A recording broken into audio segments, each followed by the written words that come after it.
Gavaskar at all, not at all. You know the West Indies couldn't know Gavaskar at all.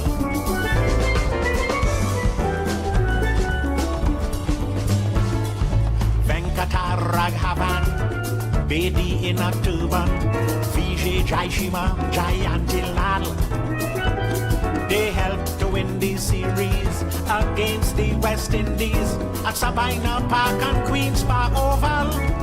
158 by Kanai, really sent our hopes up high. Noriega 9 for 95, the Indian team they still survive. It was Gavaskar, the real master, just like a wall. We couldn't out Gavaskar at all, not at all. You know the West Indies couldn't out Gavaskar at all.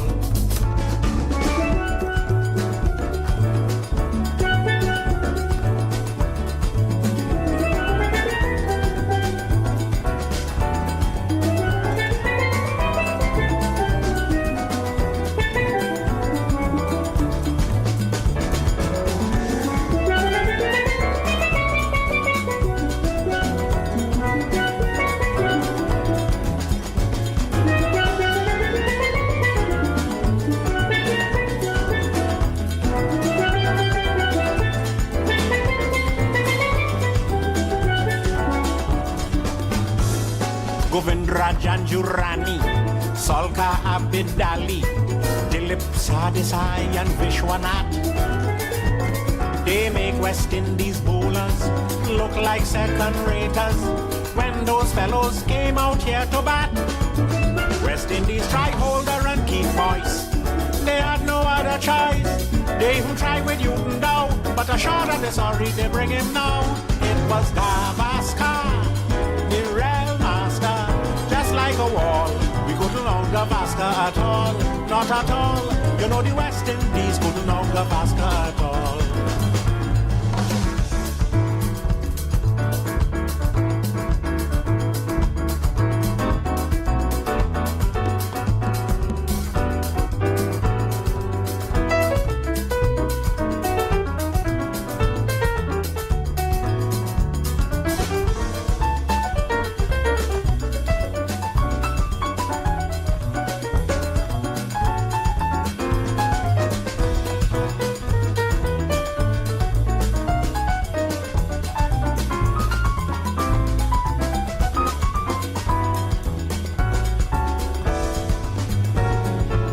Little Desmond Lewis, also Charlie Davis, they take a little shame from out we face. But Sobers as a captain, he won plenty coaching before we cricket end up in a disgrace. Beatty here that he became a father, he catch out whole first in the cover. But when Sobers here, he too had a son. He made duck and went back in the pavilion. It was Gavaskar, the real master, just like a wall. We couldn't know Gavaskar at all, not at all. You know the West Indies couldn't know Gavaskar at all. You know the West Indies couldn't know Gavaskar at all. You know the West Indies couldn't know Gavaskar at all.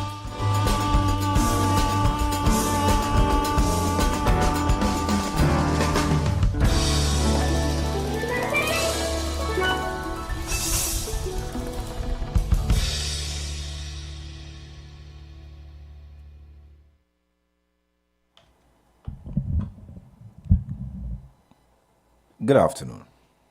Good afternoon to those of you on the commute, those of you who are going to and from work. As we've always give credit to workers on this program as well, because as some of you are on your way home, some of you are now getting to work.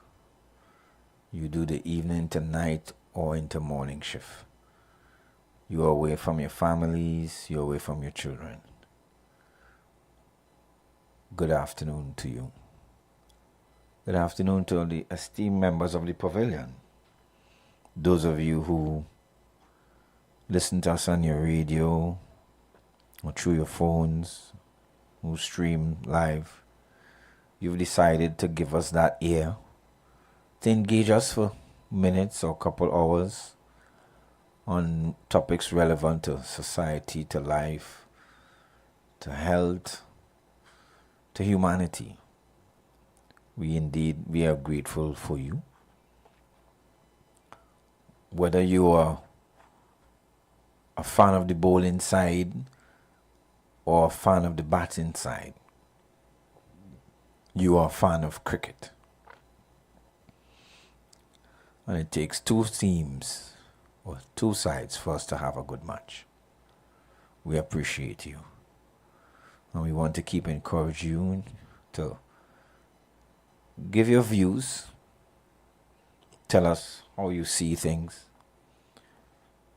Despite circumstances, despite us not agreeing, you do not have to agree with the umpires. You don't. Players don't always agree with the umpires. The crowd doesn't always agree with the umpires. And all of that controversy allows for a good game of cricket. Good afternoon to the owners and operators of this great radio station, Mr. Neil Iwer George himself, and his tremendous hard-working staff. Good afternoon to you. And to him who giveth life, to him who sustains us, to him who caused each and every one of us to get up this morning in our right minds, in good health, and give us the health and the strength to make another day pay or contribute another day to the land of the living. We say thanks. We say thanks. Good afternoon. So yesterday we started off with London bridges falling down, and today we had a little snippet. Often enough, the introductory music before a theme song by Andy Narell and Lord Relator on Gavaskar will tell you something about where we plan to go in the show. And that tune, We Like It So, by the Mighty Sparrow, talks about several issues in the society at the time. It seemed to be in the context of an election. But many of those things mentioned in that song still persist. Many of those social problems and those social ills still persist. How many years and decades after? The items listed in that song, the social ills still persist. They still pervade. Notable improvements in some areas. However, the point is, we like it so. We like it so. So yesterday we were talking about Keir Starmer's, the British PM's, troubles and the issues that he has faced and he continues to face because of his insistence, his persistence, despite all information to the contrary and all facts to the contrary, to appoint Lord Mandelson as ambassador to the US.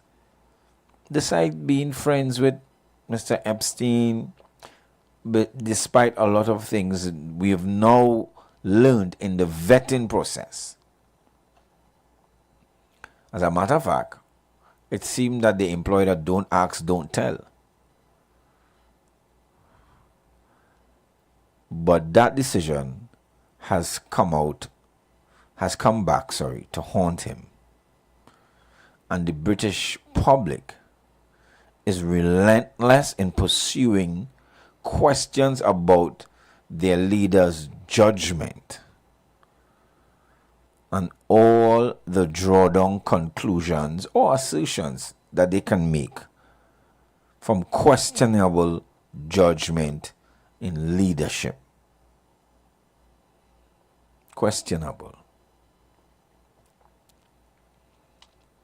And we segued into aspects of our own society where, despite advice from professionals, from civil society, from other parts of the Trinidad and Tobago society, many of our leaders, in one way or another, act in the same manner. Disregard professional opinion, science, and they parrot a narrative of their own.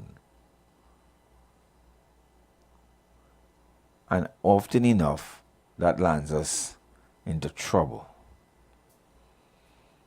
The difference is, in this society, in the republic that we live in, not much happens, or nothing at all. So we were exploring the possibility of those cultures that we claim and systematic flaws and ills that pervade our administrative systems of governance. Are they endemic? Is it that we like it so? So one caller told me that it is unfair to say that we like corruption. I have said to him that I see no evidence of that. And where corruption is a strong word, you might call it a lie, it seems quite systemic. And it seems like many of the systems that form the fabric of our society allow for or foster or facilitate what can be only deemed as corrupt acts in one way or another. Some may be more fatal than others. Some may be unrecognizable or undetectable, for want of a different word, to the normal every go citizens every day. We go about our business. But daily we see groups of people in our society disenfranchised by what we term as cultural decisions. So then we turned our focus to the latest saga in the Municipal Police Corporation. The Director of Public Prosecution has given instructions to charge 28-year-old police officer in connection with the murder of Municipal Police Corporal Anusha Eversley. As investigations intensify into her killing and the disappearance of a large quantity of firearms and ammunition from the San Fernando Municipal Police Station, the officer is facing charges of murder, trafficking of firearms, possession of ammunition, and robbery with violence. However, while DPP Roger Gaspard gave the advice yesterday, investigating officers said it was unlikely that he would have been charged immediately.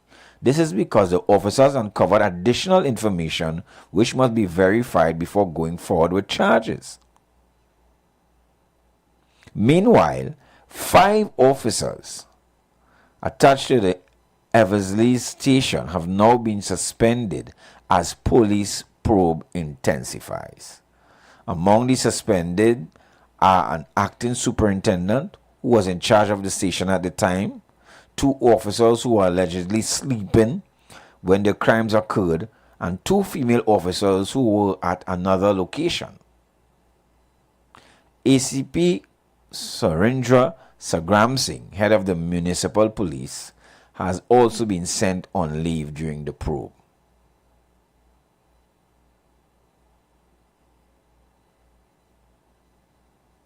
The investigation is being supervised by Superintendent Prasad and members of the Homicide Bureau of Investigations, Region 3. Commenting on the investigations yesterday, the Commissioner of Police said the swift and meticulous work of our investigators reflects the standard of professionalism the Trinidad and Tobago Police demand of itself. Although Guerrero has not disclosed the exact number of weapons stolen, police sources confirmed that more than 100 firearms were stolen from the station's armory. So far, the TPS has recovered 43 firearms and more than 900 rounds of assorted ammunition. Meanwhile, a $100,000 reward is being offered by Crime Stoppers of Trinidad and Tobago for information leading to the arrest in the murder case, along with a $5,000 reward for the recovery of each stolen firearm.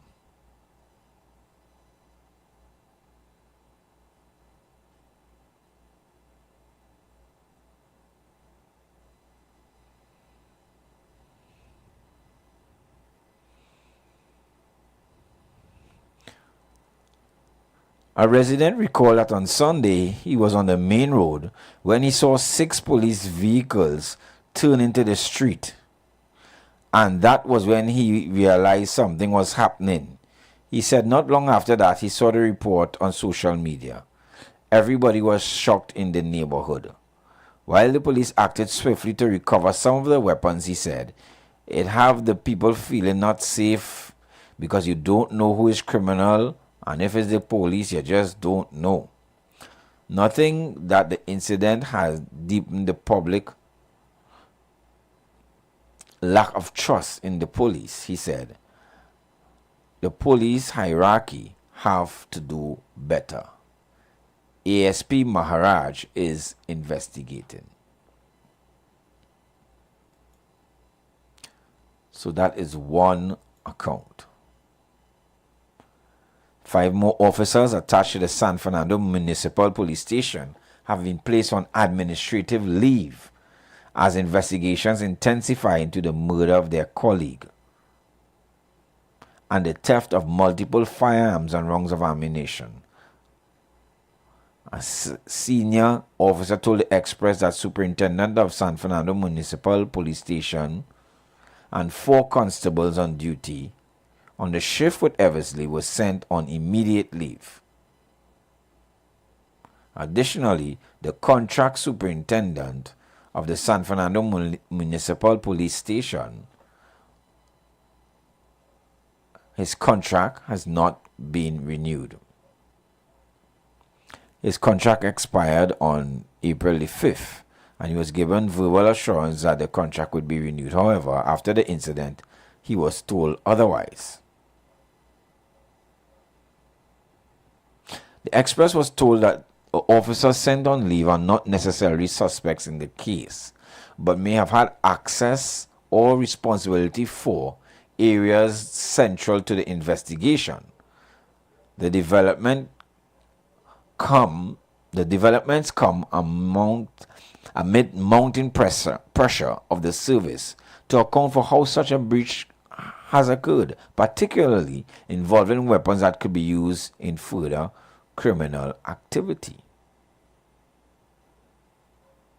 Express was told that a prime suspect is a drug addict and is said to be the mastermind behind the robbery.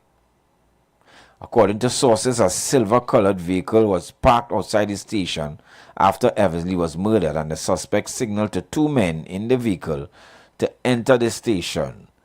They did so and carted out the guns and ammunition.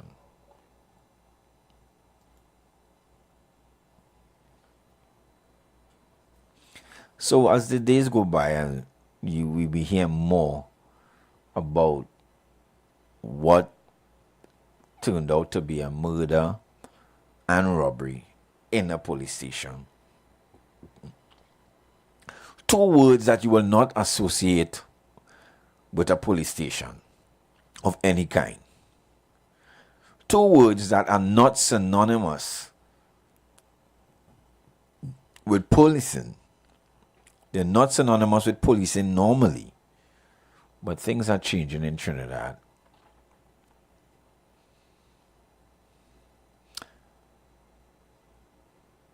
The question will be asked, if the incident at this police station, is it symptomatic of what is going on in the society at large? Is it symptomatic? Or is it a one-off? You know, every so often bad things happen. Is it something like that? Do we feel that this is a sign of a deeper problem in our society at various levels, in different spaces, albeit this time it's with law enforcement? That's my question to you.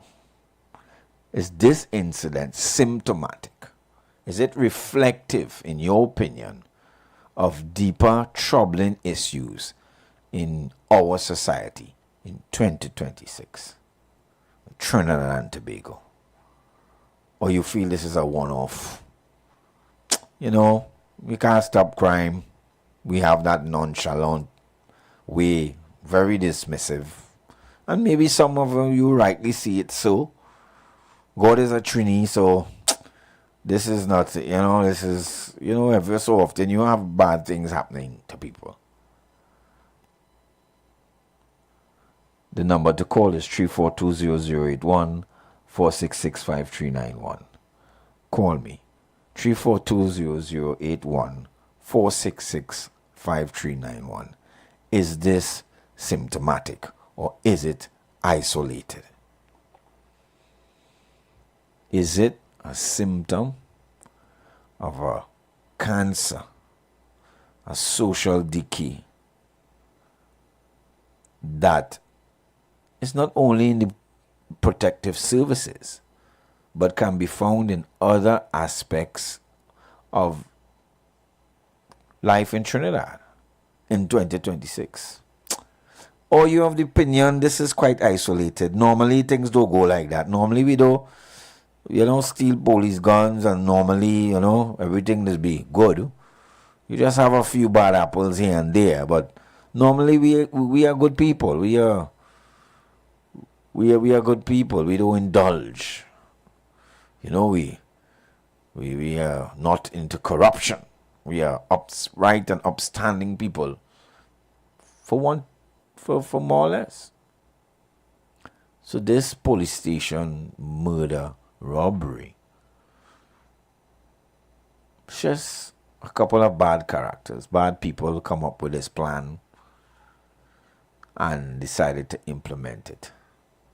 What say you, the members of the pavilion? How do you call this?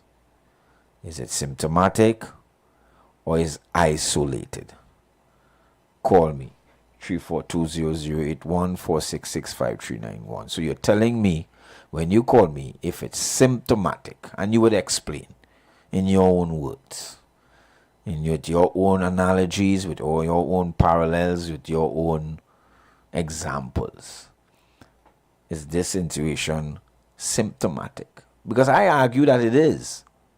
I argue that we are deeply embedded, our structures and systems sometimes are made to facilitate corrupt activities. Normal daily structures and procedures, they allow for it. The hole in the fence. Some people would disagree with me. These are the acts of bad characters, bad people, and they must not be allowed to spread their germs on the rest of us good people. Because normally we are good people by and large. We may occasionally shoot at each other, but normally we are good people. So this stands out to be a very isolated situation. Very, very isolated. Very, very rare for some of us. It's symptomatic or it's isolated. You call me 3420081 4665 and you will justify why you say either way. You would justify, you would discuss why in your view this entire incident cannot be viewed in isolation, and therefore, apart from the recovery of the arms and ammunition and the solving of the murder, the larger issues of responsibility, authority, leadership, neglect, oversight are paramount to any type of change. Otherwise, this is bound to repeat itself in another form, in another fashion, in another place.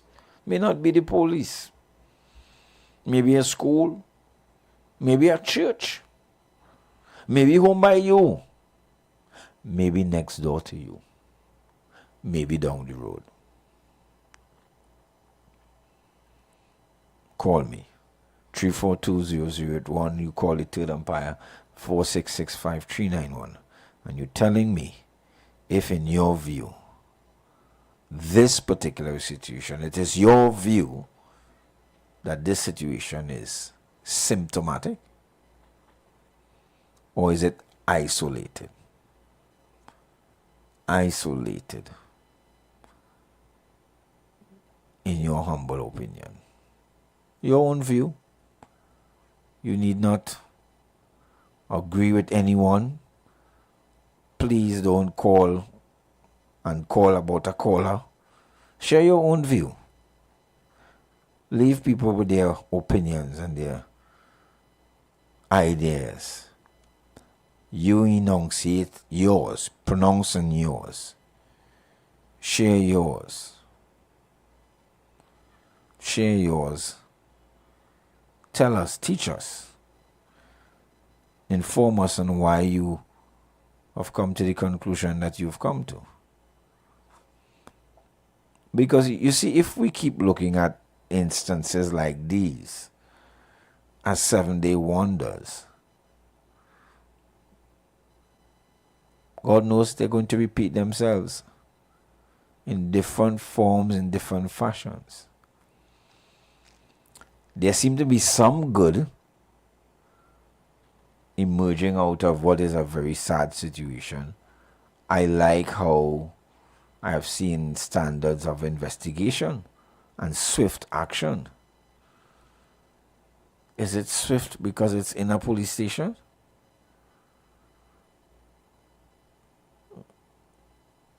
Is it swift because there's also a sub-attempt to differentiate municipal police officers from regular police officers? From the municipal police to differentiate municipal police from TTPS? Is that the reason really we hearing all of this? Is the situation that occurred in a municipal police station symptomatic and reflective of how corrupt and depraved a society we are? And that statement doesn't mean it's everybody, yeah? That's not what I'm trying to say. Certainly we do not want to make ad hominems or sweeping generalizations.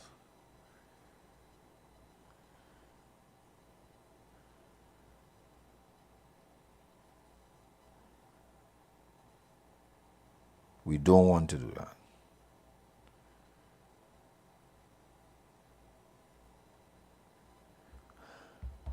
We don't want to do that.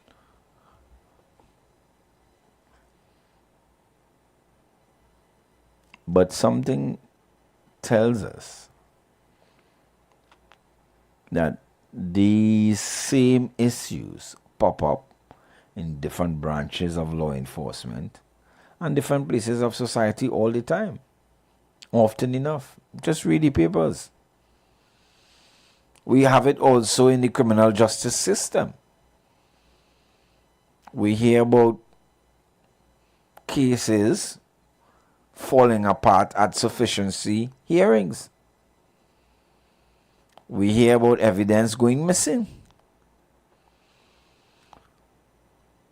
We're hearing about the state failing to prove its case and do its due diligence. We're hearing the state failing to give proper disclosure. No one is held accountable. It's not only in the police station.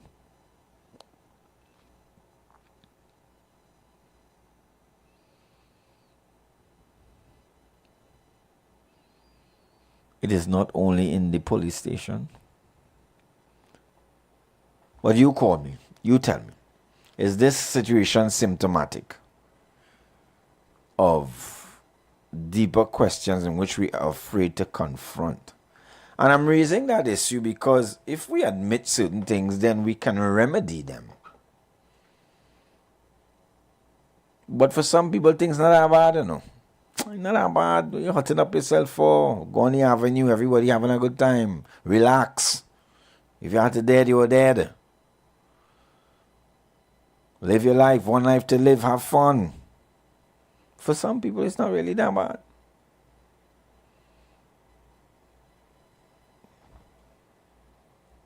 Good afternoon, caller. Good afternoon, caller. Yeah, Mr. Over the past couple weeks or so, I think we have seen, I think the country has witnessed, I want to speak for myself to some extent, some improvement in the police work. And at least we must hold them to high standards. And we must also commend them when they do well. Because much is expected and much is required.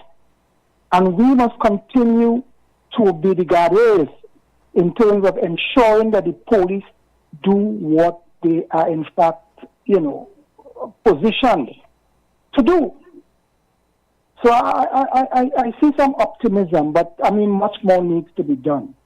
But when they do good work, you say so.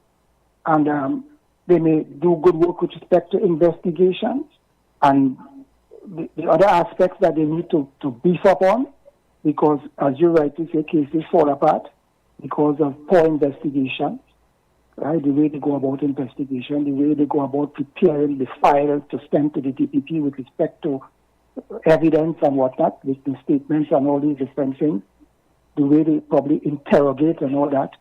So these are things that they would have to work on. And the question of crime detection, if I want to tie it up with what they've been doing over the last couple of weeks, I would give them, some marks for that. But they need to deal with other areas that they need to buck up on, surveillance and all that kind of thing. And yes, the police, the administration, and more particularly. And I think that when you operate in an environment such as the police, you must have teamwork. Those people at the higher level, the executives, must operate like a team. It requires teamwork. And I don't know whether this commission is getting the kind of support or the support which is required, all the support that is required. So that is where it's at this present moment. And I hope for a continuation of the good work they've been doing over the last 3 weeks or so. The fact remains, I don't think it's because it's a police or, yes, that may, propel them some more in terms of solving that, because that is very embarrassing. And so that might just spur them on a little more. But I think that given what has transpired before, especially the person who was being kidnapped and whatnot, that was good work. And you have to commend them for that. But I hope that they keep it up.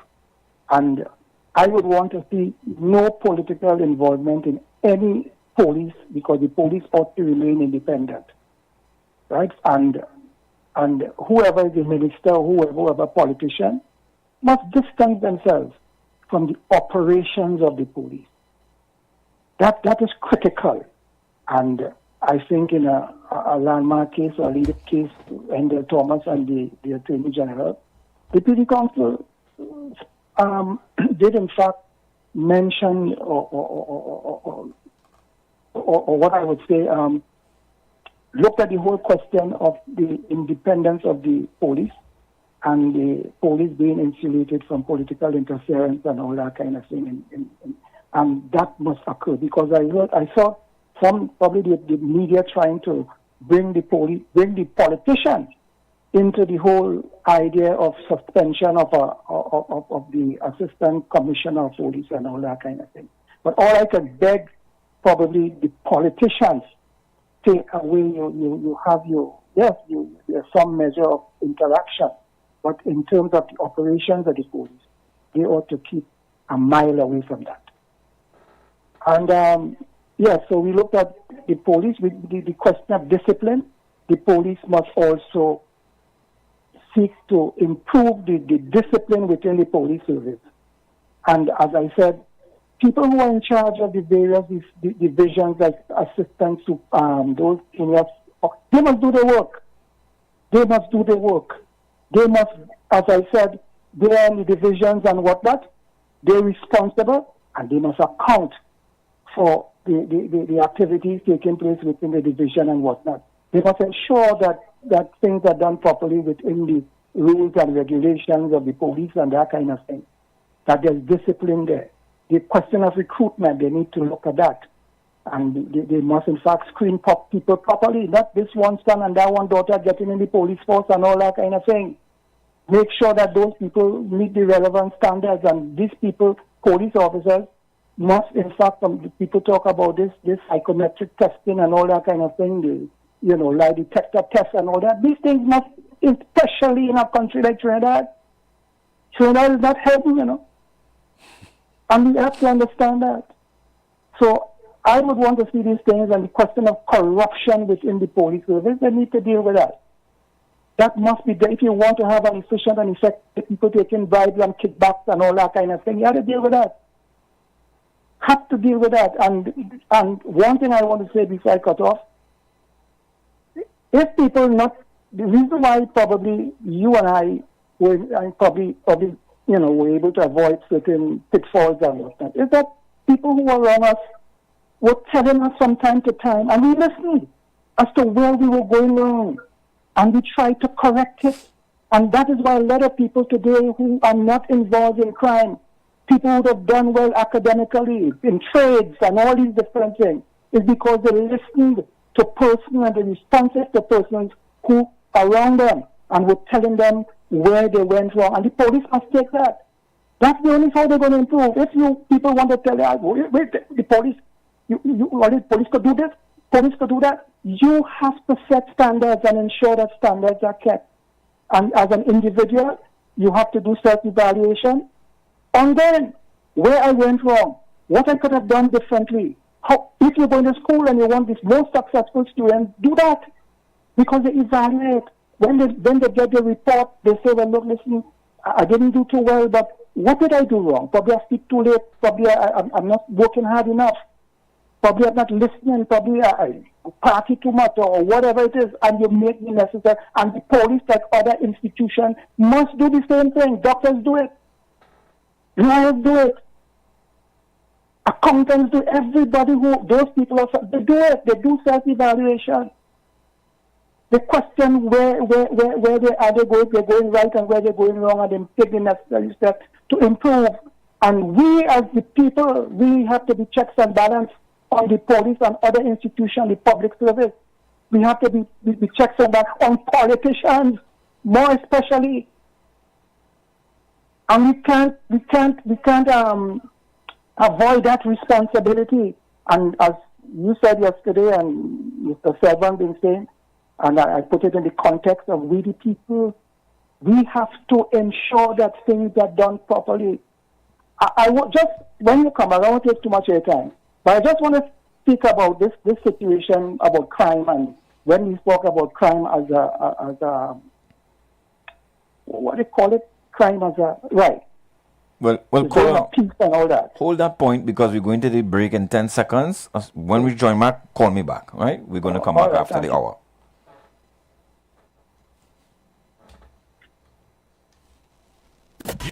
You've got bills to pay, and so do we. Let's go pay some bills on the street 919 FM.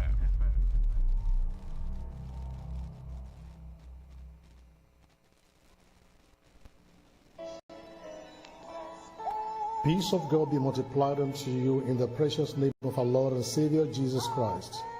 This is Redemption Hour, a gospel program where God will reveal His mind to you on how to live a fulfilled life and to please Him in all areas. Join Pastor Femi Afolabi, the National Overseer of Deeper Christian Life Ministry, Trinidad and Tobago, and other seasoned ministers for a time of divine encounter as they minister and pray for you every Saturday by 9 o'clock in the morning of this station, Street FM 91.9. Our church is Deeper Life Bible Church, number 1 Cochrane Street, opposite Tunapuna Police Station, Tunapuna. The times of our services are as follows: Sunday worship service, 9 a.m., Monday Bible study, 6 p.m., Thursday revival hour, 6 p.m.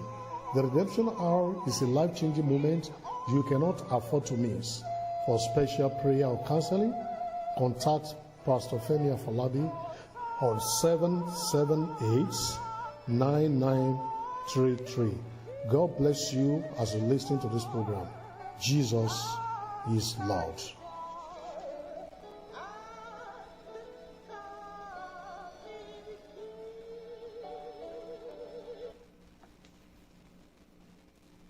The Honorable Prime Minister Kamala Persad-Bissessar has replaced excuses with results, and the proof is in the numbers. In just 9 short months, the state of emergency has delivered a historic 42% decline in violent crime. The murder rate has fallen from a horrific 623 murders in 2024 under the PNM to 369 lives lost in 2025.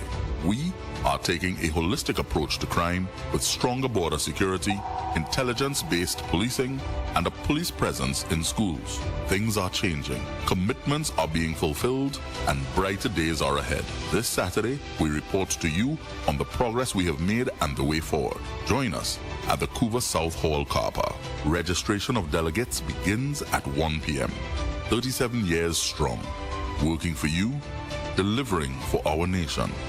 We are the United National Congress. That was a paid political announcement.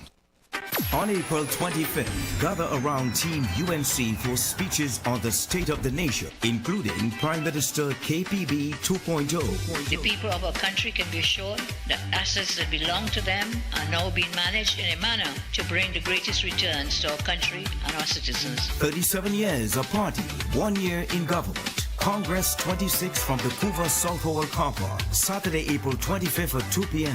Live coverage on this station and all streaming platforms. Better days are coming. Better days ahead. What are you doing? Big D, big fun, KFC, so we big on the ground. We the nation, cause they don't know we were the crown.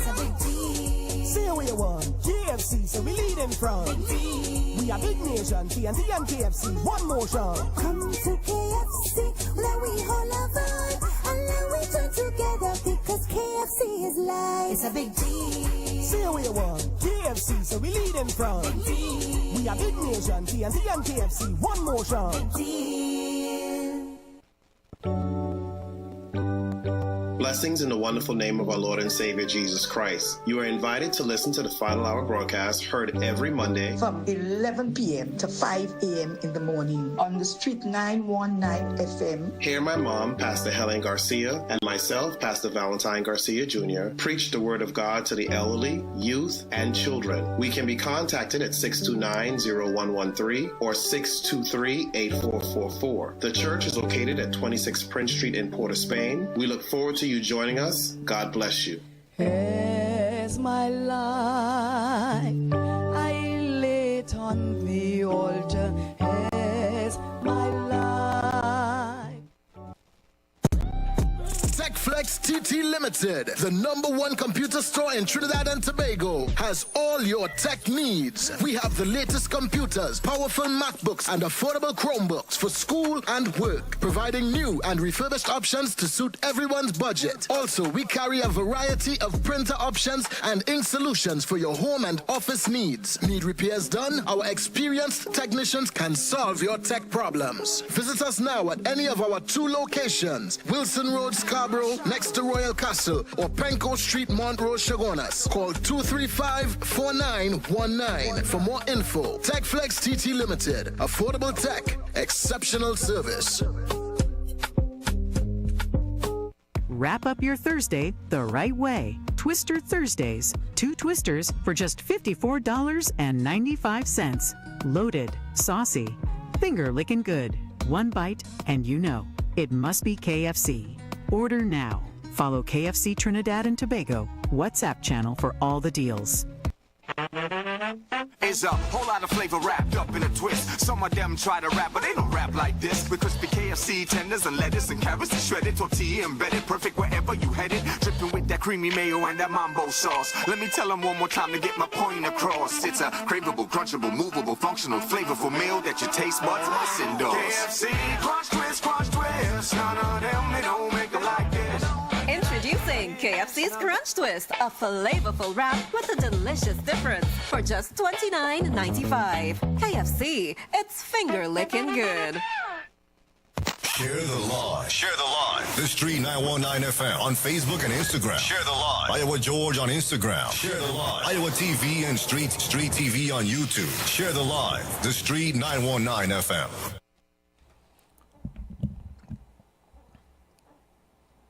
So we were asking you, members of the pavilion, to tell us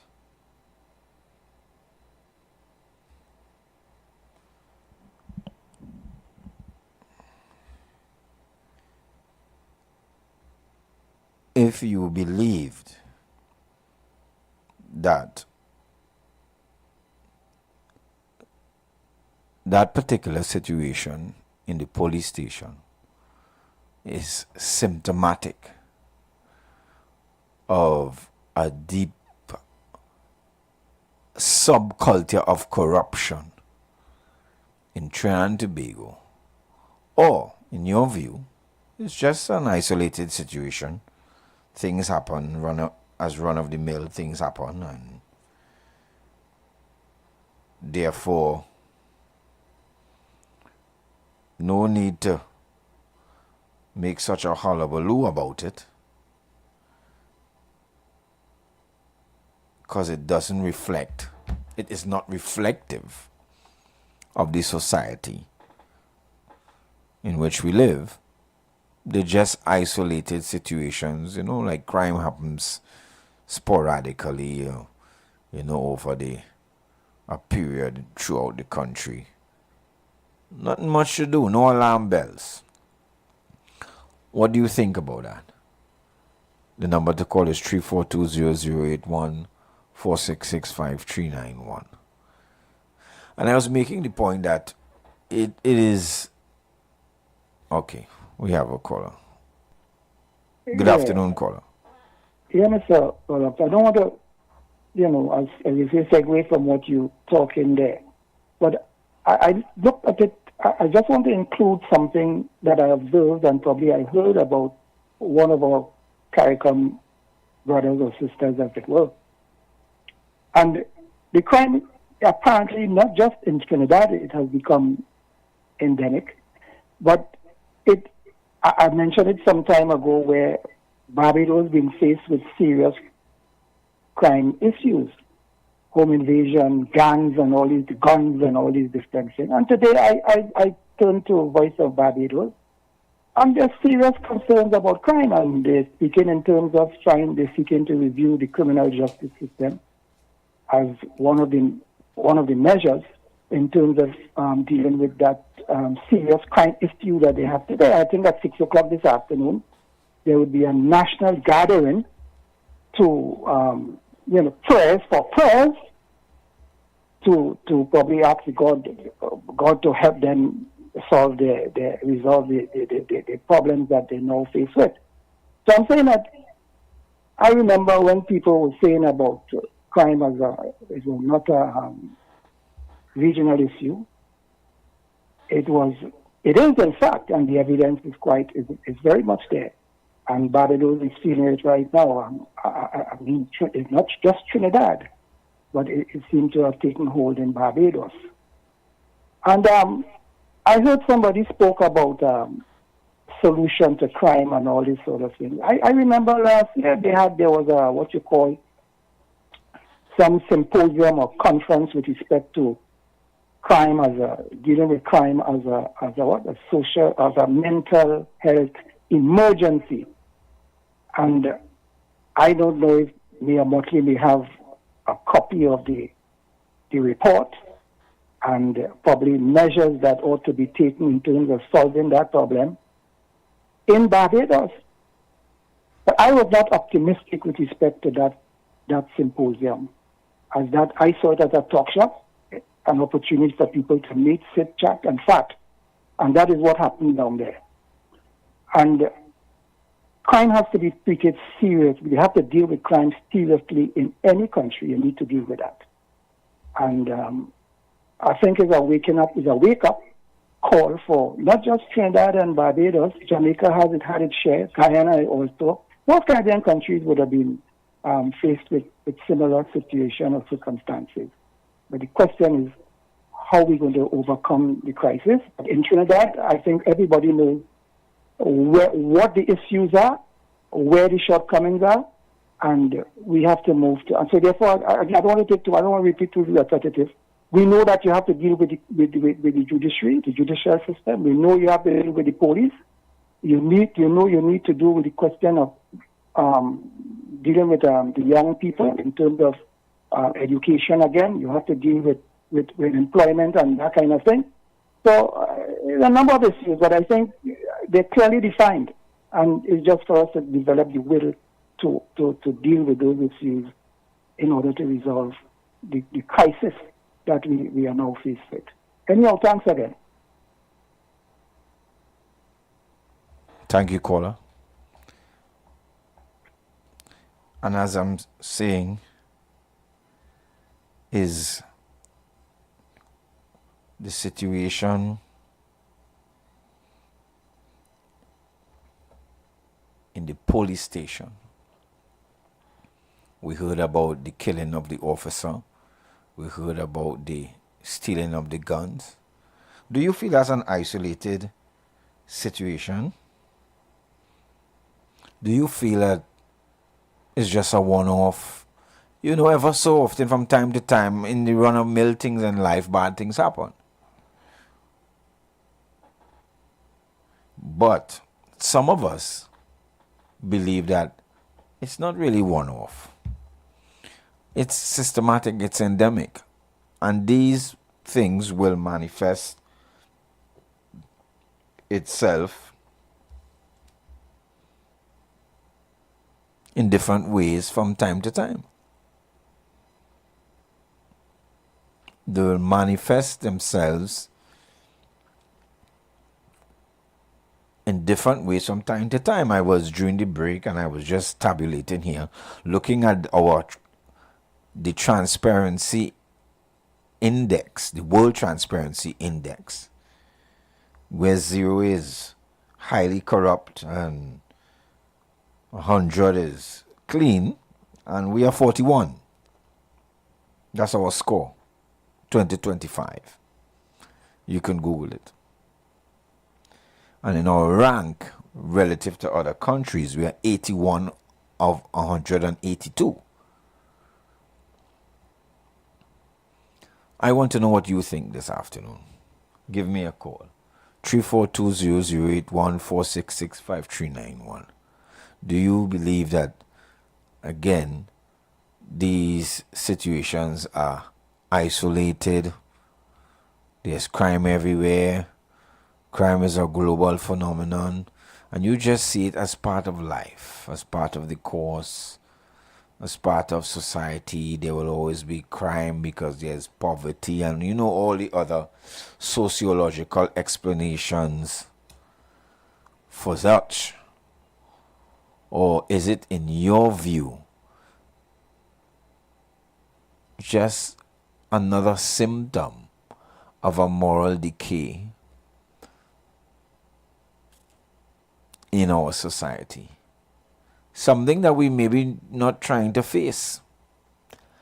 Something that we may be trying to bury our heads in the sand about. Unfortunately, in this case, it was the police. Good afternoon, caller. I have nothing more. I don't feel sorry about that. Good afternoon, caller. Yeah, Ronaldo. Well, crime could only get worse and it could increase. Because today, I traveling about some Shogun support Spain. I mean, like all this to the east-west corridor, look at it. Looking like a lion, tigers, and bears, and them but shooting them the grass. High. The city in a state like a ghost town. I talking because I that man on the ground and I seen the rapid, the CPEP, the forestry, the little poor man they work. They say that had a real corruption in it. Nobody say, the whole crew, the whole redfish. So one thing the underprivileged and the poor and the needy out there. Who live in them little jobs. My little say it wasn't no big money, it was small money. But they took it away a machine of fine like Chinevy. People were still taking that and making ends meet.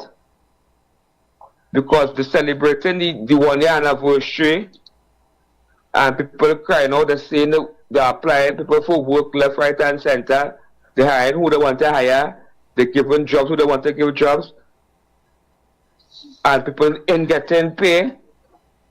They send back up. I see my son about 3 or 4 times ready for that job. Up to now, I can't get a call out. I tried and go out and knocking on doors. I as a man changed my life, living for God. I've been through the crime thing. I live my life for crime and I changed my life. I got a nice, beautiful wife and 2 beautiful children. I try and I go to all the people who I support and who I toil with and sweat tears.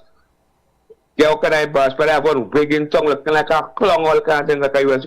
All my friends and things say about KFC. But what's going on with you? All the treating you so, me don't know. Hand out, The same way they could call Harry, they could call Paul, they could call John and give them work. They could call me and give me work. They was calling me and telling me, make sure and change your address, make sure and give me that support, I walk I tell you, who walking with me now? Tell me encouraging crime, the crime come from on top, when I load, we have to be real, Because them only see more their friends and family and victimizing the poorest of the poorest. And people like afraid to come out and talk, and when they come out and talk, they're victimizing her. That will go with me right now, because they say I rub with some minister head. And that why nothing for me and all them kind of thing. Not me that suffering and suffering my 2 little children. And as I get too frustrated, I gotta go back and do what I have to do to make my children them eat and drink. Because my children them suffer out there. By doing the right thing, I go knocking down careers. Me for this one doing that, go up online looking for work. I mean getting no work. I'm telling you, I get it over behind now. Them pushing people overboard, but not me alone crying out and lack opportunities. I follow East West corridor. I move from there, and while living, I seen majority of the work here because still I work going by kid down right there. So they calling me all the time. They was calling me to go on camping, this, that thing in there. No, nobody calling me when they come out and talk. People taping, senator, minister to their own benefit. This politics game is a nasty game. Bless. The views expressed are not necessarily the views of the management of the Street 919 FM. So, in your own view, you called me and tell me this evening. We have a story here in The Guardian that a cashier remains in police custody in connection with a theft of more than $53,000 from a Western Union outlet at a supermarket in Point Fortin. According to a police report, the Western Union alerted the supermarket to discrepancies in transactions, and a subsequent review of the CCTV footage allegedly showed the employee receiving a sum of money, examining it and placing it into a handbag. A total of $53,817 had been reported missing. The employee was arrested. Now, we know not the circumstances of the employee, but as I was saying, is it that in truth and in fact, corruption and its tentacles have become an embedded part of our society and our systems as well? I don't want to always make it me a person thing, because I believe some of our systems of governance, of business, of commerce, of education, of anything facilitate corrupt behavior. That is my thesis. But you may find that these are just maybe one-off isolated situations in which ordinary, upstanding citizens indulge in deviant behavior. Give me a call. Share with me. Do you think it's symptomatic? Corruption is symptomatic. These incidences that we have, these incidents in Trinidad of all these social ills, murder and theft, robbery, are they symptomatic or are they isolated situations? The number to call is 342-0081, 466-5391. You out there, members of the pavilion, tell me, do you think it's widespread enough? You think there are deeper issues that we are really not treating with in our education system, for instance? What about the religious fraternity? Are you satisfied that they've been doing their part? Are they doing their part? Or are they adding to the malaise? Are we more confused than before, with a plethora of religious options available? We are multi-religious society, but do we live like that? Do you see evidence of that apart from people attending church and people having different schools for their own folk and all of this type of business? Do you see evidence of that? Do you see evidence that we come together and pray as a nation? Or are we too busy fighting, engaging in church fight?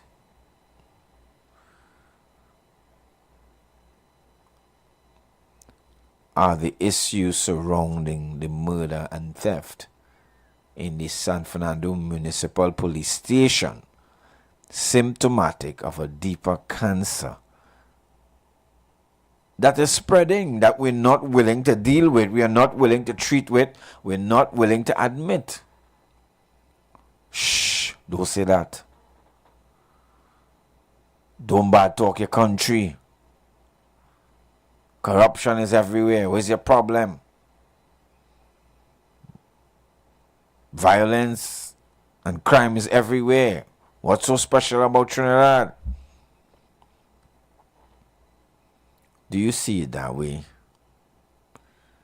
That these are isolated incidents, unrelated to a way of life that we have carved for ourselves in Trinidad and Tobago?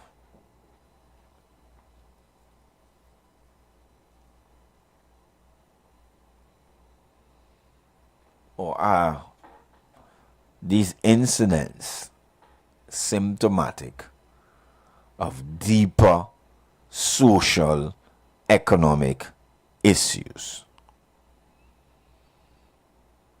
The number to call again, 3420081 4665391. You tell me. You tell me. Unfortunately, that situation, with the police station, it left somebody dead and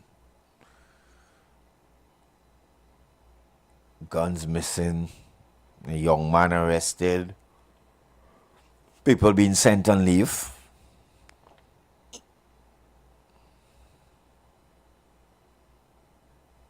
However, some may say we've been going downhill for a while.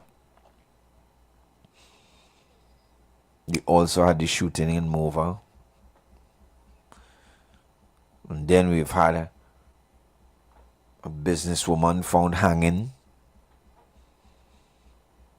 And then we've had somebody in Valencia shot and killed.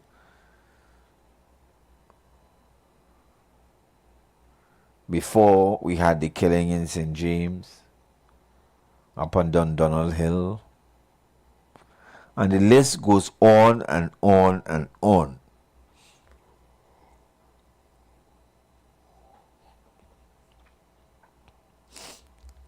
And some pacifists will say that, why are you being like that? Crime will always exist. Crime is always part of society. Crime, the functionalists will tell you crime functions. Crime serves a purpose. There's a market. There's an economic market. Don't worry.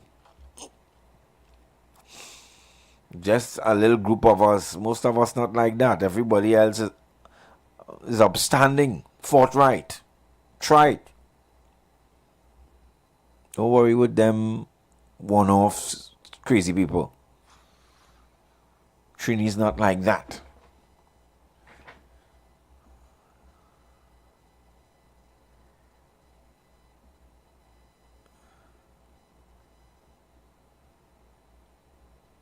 I listened to Chronics described his beloved country as a ghetto paradise. He said even though Jamaica nice, beautiful. He talks about the hardship experienced in his society and drills down into aspects of everyday life that make survival very, very difficult. He is in love with his homeland. Beautiful, picturesque. But he has concluded that it's a ghetto paradise. His words. Look at the song.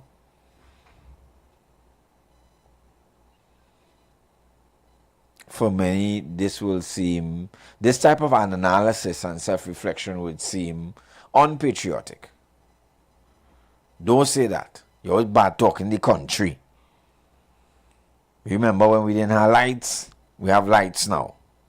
Don't bad talk the country. I just be outside any hour. Though you're reading too much papers. For some of us, we are immune. At least for now, to all that is around us. Socially, we are immune. What is your view this evening? What is your view? Are these isolated situations, or are these incidents symptomatic of a deeper social problem? Call the Third Empire. Call 3420081 4665391. call me and tell me in your own words whether you find that we have been following a trend of crime and moral decay, some more heinous than others, many fatal but some non-fatal. Crime all the way, crime all the same.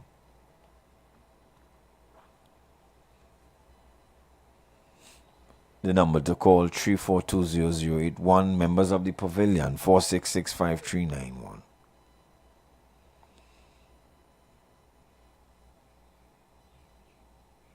I know many are only excited by PNM UNC discussions.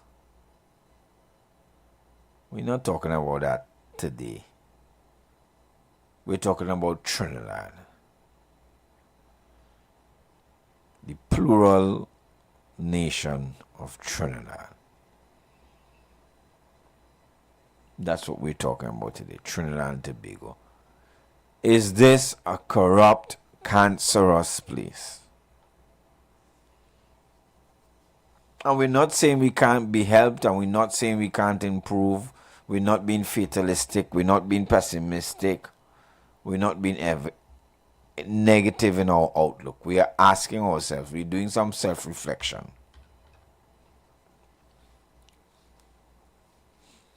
It's okay to do investigations on people, and it's another thing to do an investigation on yourself. We're investigating ourselves, meaning our own society. Are we seeing symptoms of deeper issues of a social nature, maybe linked with economics as well? Are we seeing the effects of these things? But as long as we see them isolated, it's hard to remedy, because we may not think a remedy is necessary, and many others think that we can do better.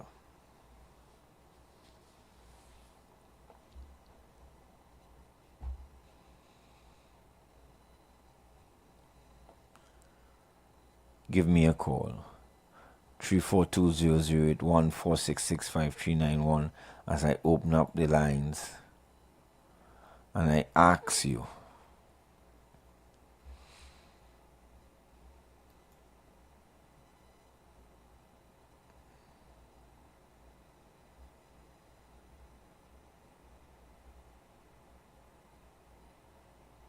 are we who we say we are?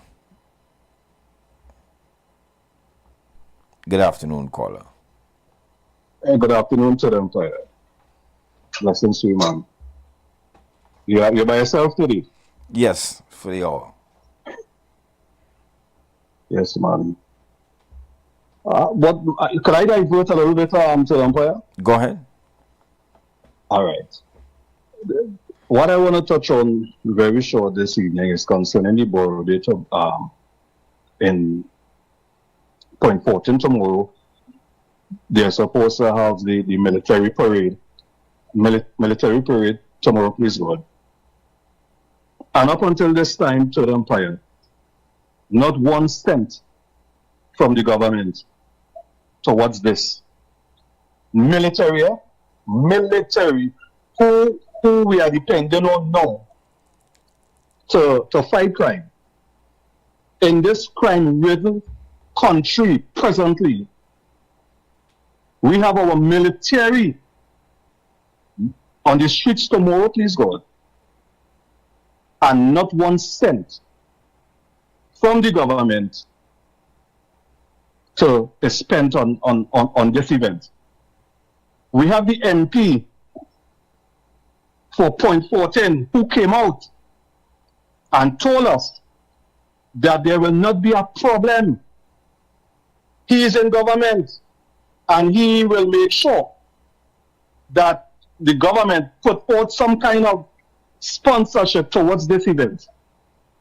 Tomorrow is a military parade in Point 14, and not 1 cent is given. What does this say to our military, who we are depending on, even more now that crime is on the rise? What message is this UNC government sending to our security services?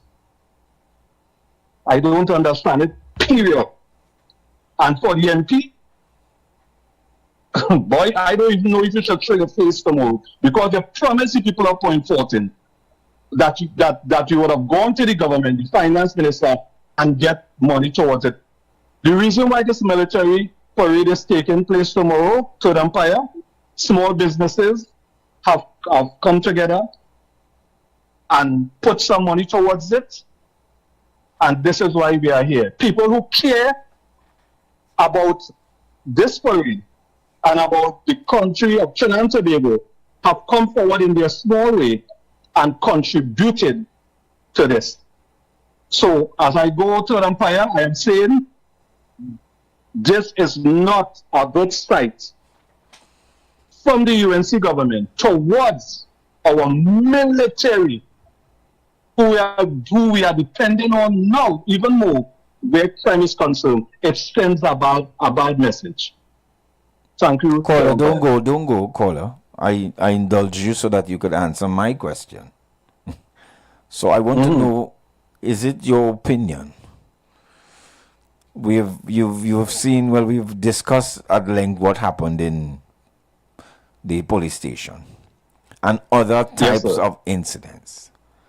My question to you is, do you think that those things are isolated situations, bad people, good people gone wrong, maybe home pressure, one-off, or you think they are symptomatic of deeper social ills in our society, in work, in church, in education, that we have been ignoring?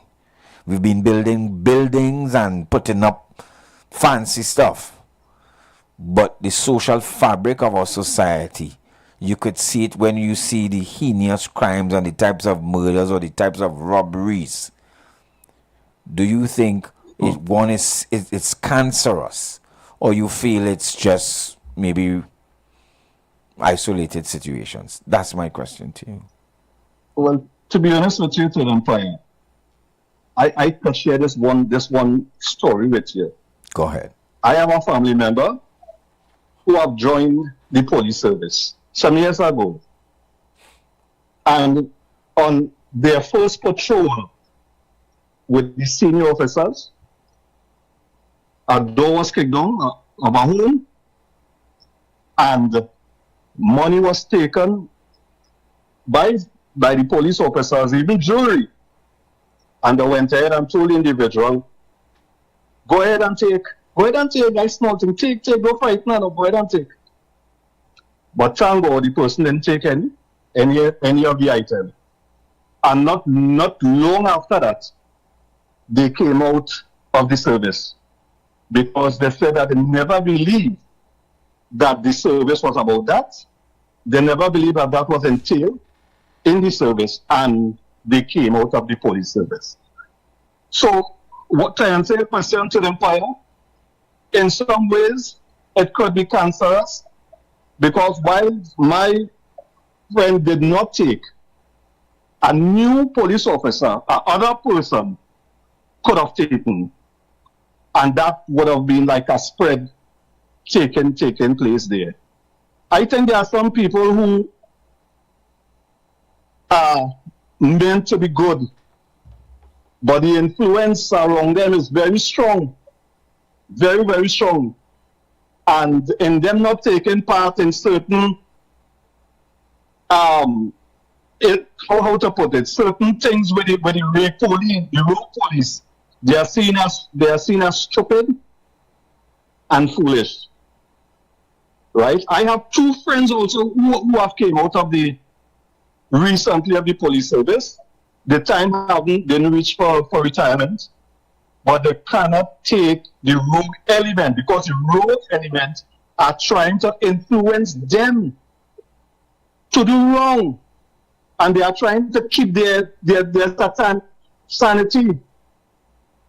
So what I'm saying, it could be cancerous for those whose mind is bent on wrongdoing or taking a bribe, but they are the genuine one, and thank God for the genuine one who came in there to protect and serve and to do good, and don't matter what bad or influence come around them, they stand their ground.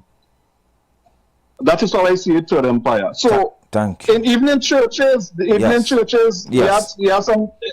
I have attended church, and even in some churches, that's why people are telling they are a lot of hypocrites. In churches, there are people who badmouth and slow money thing up. You know what is be hurtful in a church? I could give you where I am attended.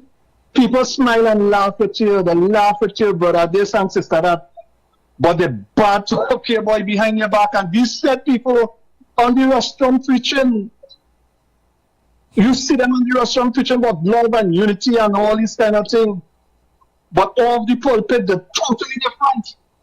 So yes, this thing can really be a cancer in the sense of people just believe that what they are doing is right, what I am doing is right, and there are no consequences, but there are always consequences for wrongdoing. It may not be now, but somewhere down the road, some people are saying the sins that don't fall on you will fall on your children.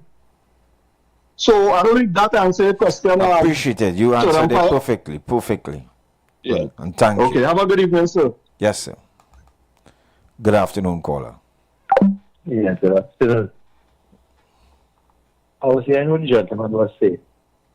What was your question? I was referring to the situation in the police station. And my thesis is that as sad as it is, it ended in a murder, it was a robbery. It is symptomatic of a deeper cancer that we're facing in society, where corruption at all levels, any levels, minor, major, seems to be a subculture, a growing subculture. So you have officers in a station, maybe unsatisfied, I don't know. I can't say. But there's a plan concocted to not only sell firearms, but to also murder a colleague. Now that situation is in law enforcement. But in other sectors of society, we see it in the judicial system, we see it in the education system, and the caller talked about some of his religious experiences. We're realizing that maybe there are deeper social problems that we are ignoring, or we're trying to ignore, that manifest themselves in these activities. I ask if you, members of the pavilion, see it that way, or you see these things as isolated situations. Rogue people, there will always be rogue people in a society. You know, they can't have, they say one bad apple can't spoil the whole bunch, and therefore you don't see it as systemic, because I believe it's systemic. I believe, and we were talking about that yesterday, there are certain things in everyday life, even in the country, that might seem to be very legal, but maybe we have legal corruption. Maybe we have systems that allow for these things, the whole in defense. That was my question to the gentleman. Okay. So, you have any idea why was the constabulary formed? Inform me. Many years ago? No. It was formed to protect whose interest? They say protect and serve. It never says protect and serve who. So right there is the smoke screen and mirrors. Right? It's the bully pulpit that was created to give the impression that it is people affairs that they are concerned about. But the question is, who really are those people? Are those individuals whose interests they're concerned about, or they have been put there to be concerned about? Is it the puppet master's interests, so that they can continue to have the people as puppets and not really informed? You understand what I just said? Yes. No. Now put yourself in this position. Do you realize that you have friends and family, like the gentleman explained just now? They're saying one thing. They dress like you, and they're talking like all of us. And then they go and they join and they take this oath. And all of a sudden, they're not talking the mighty precious values in the way they used to talk about it. And now that they get in there, they find out, hey, you're not like the rest of the population. You now have a kind of discretion that you could exercise. You now join the bully pulpit. Do you think that the average person who find themselves on the other side of the river with all of this authority, you think that they are going to be so willing to go back on the other side of the river? And that is exactly what happens to many of your friends and your relatives who cross over to the other side of the river. They don't want to come back. It's hard for them to give up that special privilege and come back on the side of the river. Something of great shock value have to take place for them to decide they're going to come back. Vast majority of them, they stay over there and they keep quiet and they become compliant. You follow what I'm saying? Yes. So you don't have to be a big time analyst to figure it out. That is exactly what happens. There are things that they get to find out about, and they get to also realize that when they were on this side of the river, the way that they thought the thing used to go, or how it should go, that is not operating like that. Now they get to work with and for the puppet master. They don't want to come back across on that side of the river and belong to the puppet population. And therefore, they are going to turn their back while self-preservation kicks in. You know, there's a saying, if a man or a woman have to behave as though they don't understand for their bread and butter, they will behave as though they do not understand. And that is what is going on. Could we fix that? Of course it could be fixed. But the question is, how many of us are prepared to deal with that? Not too many. And in Trinidad and Tobago, you have a bunch of people who want to be around successful and ambitious people but they want to be the most successful and the most ambitious one in the room. And here's what happens. Integrity. Integrity, you don't have that. Integrity in any operation, any kind of business or organization, if you don't have integrity, then you hardly have anything. Even in friendships. I have no more to say. I hope I broke it down.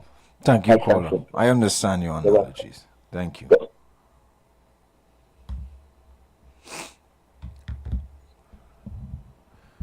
I believe that bad systems create bad people.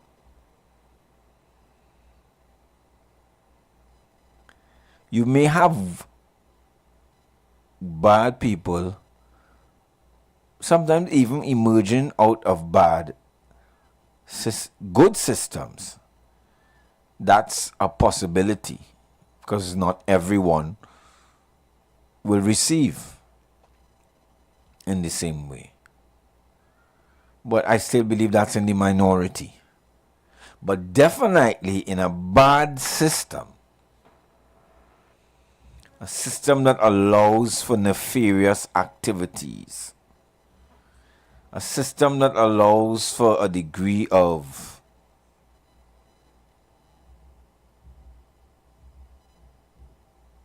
variations and acts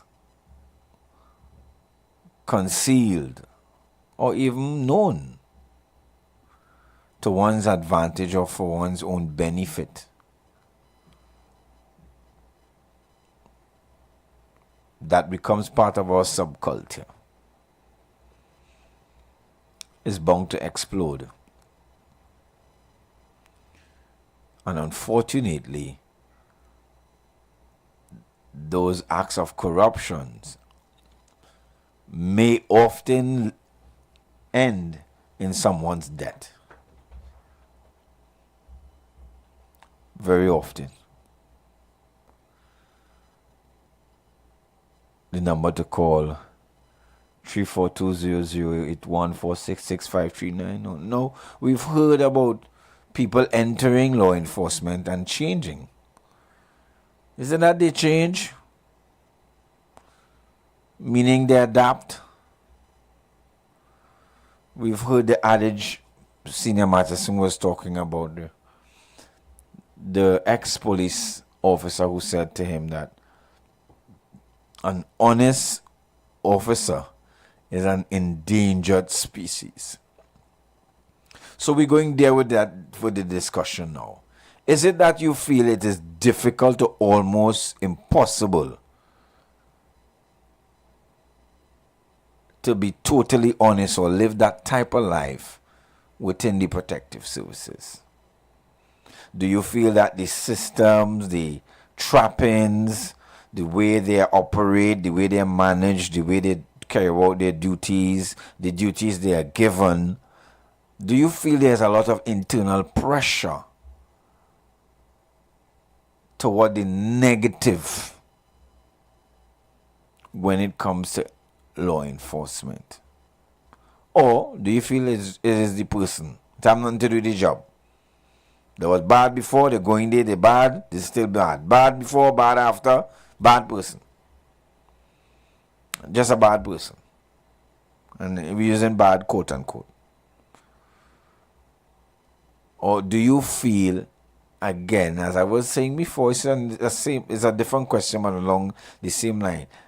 It's systematic. The system allows for that. The caller talked about when his family member went in, what he witnessed. What was his onboarding? What was his induction into law enforcement? He made a choice to opt out. Maybe he did have the luxury. Maybe some of us don't have that luxury or didn't have that luxury. It's easy to say, get them back to work. But do what? So for some people, it is what it is. It is just a work.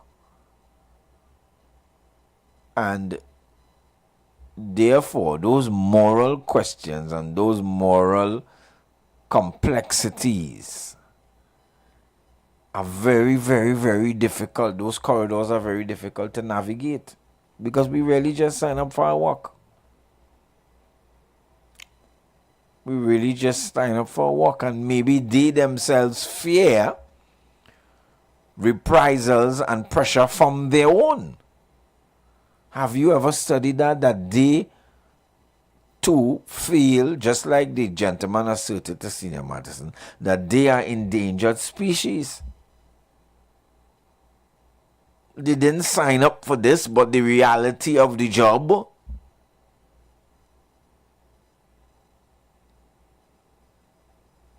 says that you comply or you die. You don't always get to resign. So do you feel it is endemic, even within the protective services? Something in there, something about how they're trained, how they're managed, how they do their work, fosters an environment of corruption. And therefore, when you meet a good one, they are an endangered species. When you meet a solid one, you have to get frightened. When you see any particular uniform, you're not sure who is who. You're not sure who is the person wearing the uniform. Long ago, you may have made a lot of assumptions about somebody in uniform. Can you do the same today? Can you do the same? And to what degree can you do that? The number to call is 342-008-146-65391. Are we a corrupt society? Or are they just a few bad people trying to spoil a good time? Apart from that, we're fine. This is the closest to paradise that you're going to get. Mentally, which Trinidad you live in? The paradise? Do you live in that paradise? Mentally? Or do you see, listen to me, things ain't looking too good, you know. I wouldn't call it hell, but we are on our way down a slippery slope as a country, as a nation. And those are things that money may not always be able to rectify. As a matter of fact, some would say that is the problem. That too is part of the problem. So we're going to a break. When we come back, we're going to shift gears a little bit. We're going to shift gears a little bit when we come back after the break on the Third Empire. I hope you would share your views. We've heard some good, solid views this afternoon by some callers, members of the pavilion. The Baton side is faced with a Herculean task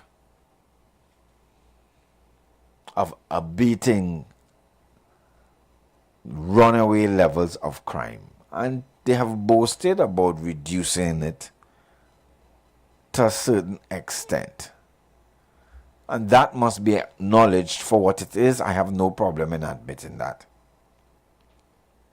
If the statistics say so, we could hardly contradict. If the statistics say so, we could hardly contradict. But what does that mean for us as a society? I'm not too sure.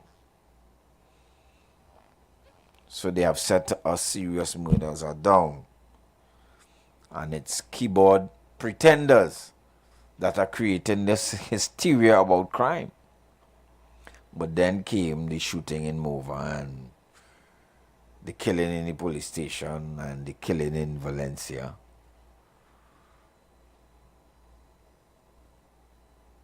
As if to disarm us from that notion.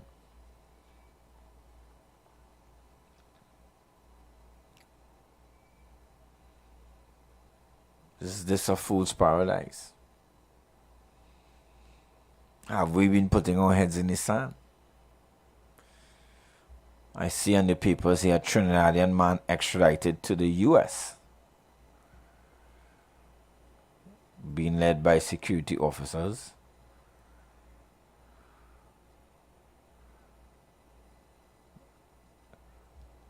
A Trinidad and Tobago man has been extradited to the US to face charges. Caller?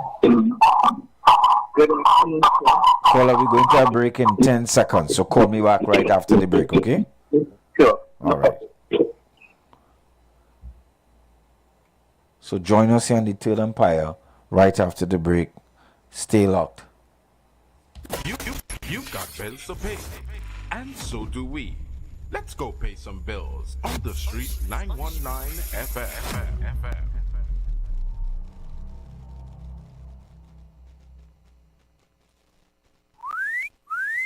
What are you doing? Big D, big fun, KFC, so we dig on the ground. The big nation, cause you don't know we where the crown. Say we won, KFC, so we lead in front. We are big nation, TNT and KFC, one motion. Come to KFC, let we hold our vibe, and let we join together because KFC is life. It's a big D. Say we won, KFC, so we lead in front. We are big nation, TNT and KFC, one motion. On April 25th, gather around Team UNC for speeches on the State of the Nation, including Prime Minister KPB 2.0. The people of our country can be assured that assets that belong to them are now being managed in a manner to bring the greatest returns to our country and our citizens. 37 years of party, 1 year in government. Congress 26 from the Couva South Hall car park, Saturday, April 25th at 2 p.m. Live coverage on this station and all streaming platforms. Better days are coming. Better days ahead. Wrap up your Thursday the right way. Twister Thursdays. 2 twisters for just $54.95. Loaded, saucy, finger licking good. 1 bite and you know it must be KFC. Order now. Follow KFC Trinidad and Tobago WhatsApp channel for all the deals. Better living starts at Furniture Plus. Get up to 50% off on furniture, appliances, mattresses, and more. Plus free gifts with select purchases and just $1 down on credit plans. Don't wait. Visit Furniture Plus today.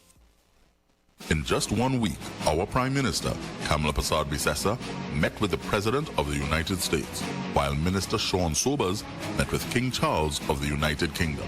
After years of isolation and missed opportunities, we are now building powerful international relationships, opening doors, creating opportunities, and strengthening national security. Trinidad and Tobago is once again commanding respect on the world stage.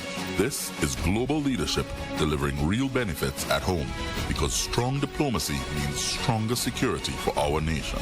Join us this Saturday at the Couva South Hall car park as we report to you on progress made and the way forward. Registration of delegates begins at 1 p.m. 37 years strong. Working for you, delivering for our nation. We are United National Congress. That was a paid political announcement. There's some advice when you hear it. You know one time is good advice. My granny tell me a hot cup of good and natural ginger tea first thing in the morning does wonders for the body. Good and natural ginger tea in its single-size packet is excellent for flavoring your cooking, salads and desserts. But what was news for me is when my granny say a hot cup of good and natural ginger tea helps with nasal congestion and colds, stomach problems, migraine headaches, and it's really good for arthritis in the body. Made from freshly crushed ginger root to get that strong ginger taste and aroma so soothing. Good and natural ginger tea available with or without sugar, so all you need is boiling water to get a cup going. As the old people say, don't take flambeau to see the night what you could see clear in the day. Good and natural ginger tea. Good advice to start your day right. Hi there, I'm Lester Sublal, inviting you to join me on the first, second, and third Saturday, 8:30 p.m. to 11 p.m. for the program Slow Gospel Music, and on the fourth and fifth Saturday from 8:30 p.m. for an extended version of Slow Gospel Music on Street 91.9 FM. Is a whole lot of flavor wrapped up in a twist. Some of them try to rap, but they don't rap like this. With crispy KFC tenders and lettuce and carrots and shredded tortilla embedded, perfect wherever you headed. Dripping with that creamy mayo and that mambo sauce. Let me tell them one more time to get my point across. It's a craveable, crunchable, movable, functional, flavorful meal that your taste buds must endorse. KFC, crunch twist, crunch twist. None of them, they don't make them like this. Introducing KFC's Crunch Twist, a flavorful wrap with a delicious difference for just $29.95. KFC, it's finger licking good. Share the live. Share the live. The Street 919 FM on Facebook and Instagram. Share the live. Iowa George on Instagram. Share the live. Iowa TV and Street TV on YouTube. Share the live. The Street 919 FM. Investigators who continue to trace firearms and ammunition stolen from San Fernando Municipal Police Station last Sunday, an attack that cost acting Corporal Eversley her life, have received credible information that some of the Glock pistols were sold for at least $10,000 each. Sources close to the investigation told the Express a businessman from Central Trinidad area has gone into hiding, engineered the sale of a quantity of the firearms and ammunition to a criminal figure in San Fernando, as well as another criminal from Enterprise, over the last 48 hours. The vehicle that was used to transport the firearms out of the Claxon Bay area belonged to that businessman. That vehicle is yet to be located, police source said yesterday. The source explained that some suspects in the case were providing more information to assist police in recovering the stolen guns. Another source says that the businessman is known to have criminal links and they believe he played a role in getting the guns and ammunition out of the police station. 22 of the 43 firearms recovered were found buried in a shallow hole at the Forest Park dump. Sources confirm while the other cache of weapons and some ammunition were recovered after 3 men were stopped in a road exercise near Claxton Bay flyover on Tuesday. In a first recovery operation, 10 Glock pistols, 10 MP pistols, Browning pistol, 1 Smith & Wesson, etc., and 1 SIG, along with 288 rounds of ammunition were found. Though it had not been originally believed that there were only 62 firearms taken from the strong room, the figure was later updated by Mr. Sagram Singh of the municipal police.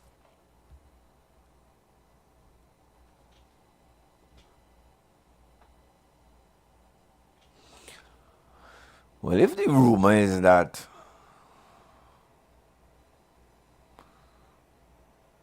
some of these guns were sold for about $10,000, Crime Stoppers offering $5,000 for information for each gun. I ain't sure that math's working out for the informants or the people in the know. But I'll leave that up to you. I've leave that up to you.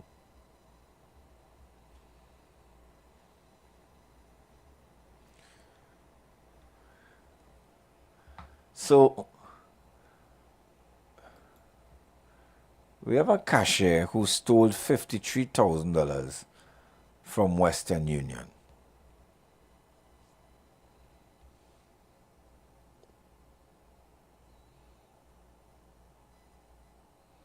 She was seen taking the funds and putting it in her bag.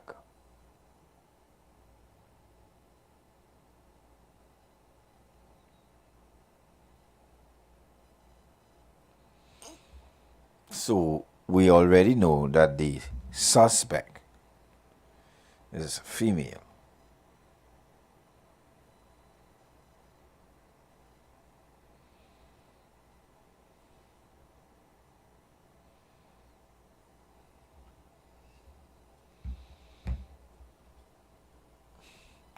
What in your view could prompt such an act?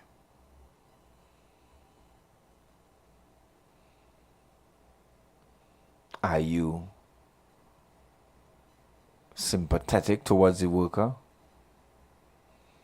Maybe a mother, maybe a housewife, maybe, well, she can't be a housewife, she's employed. But if you understand what I'm trying to say, maybe underpaid, poverty, bills, a threat on her life,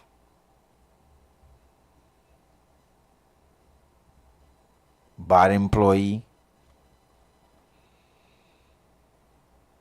Do you empathize with this employee and employees of, like that? Do you empathize with this person? She was seen on CCTV taking the $53,817 and put it in her bag. She was taken to the Point 14 police station.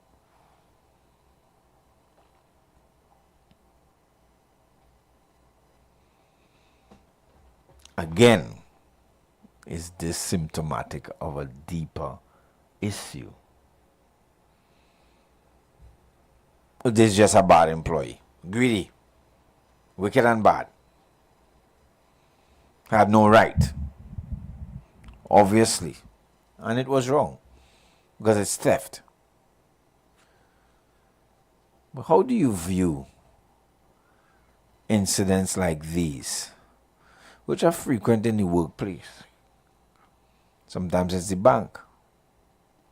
Do you see them as acts of desperation? Do you see them as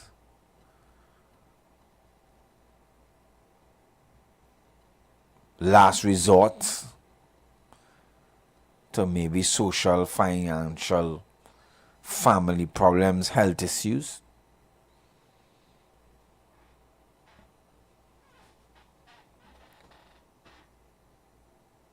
The number to call is 3420081.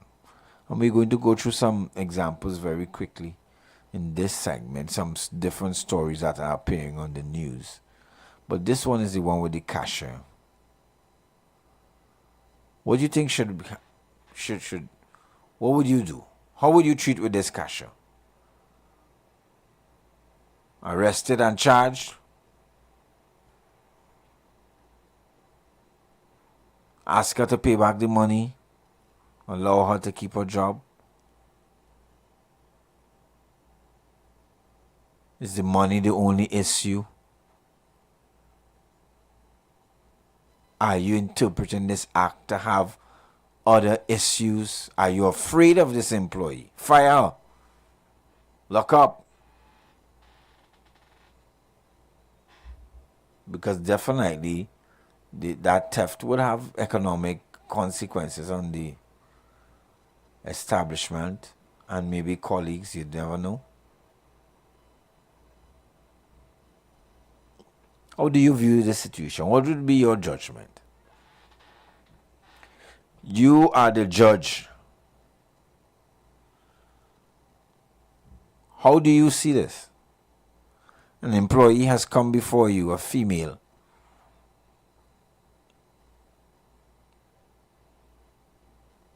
For all intents and purposes, she has stolen $53,000.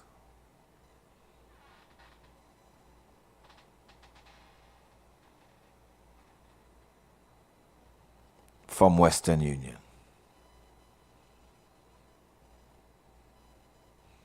All the evidence is before you. Rule. I want you to rule on this matter. You can rule on this matter.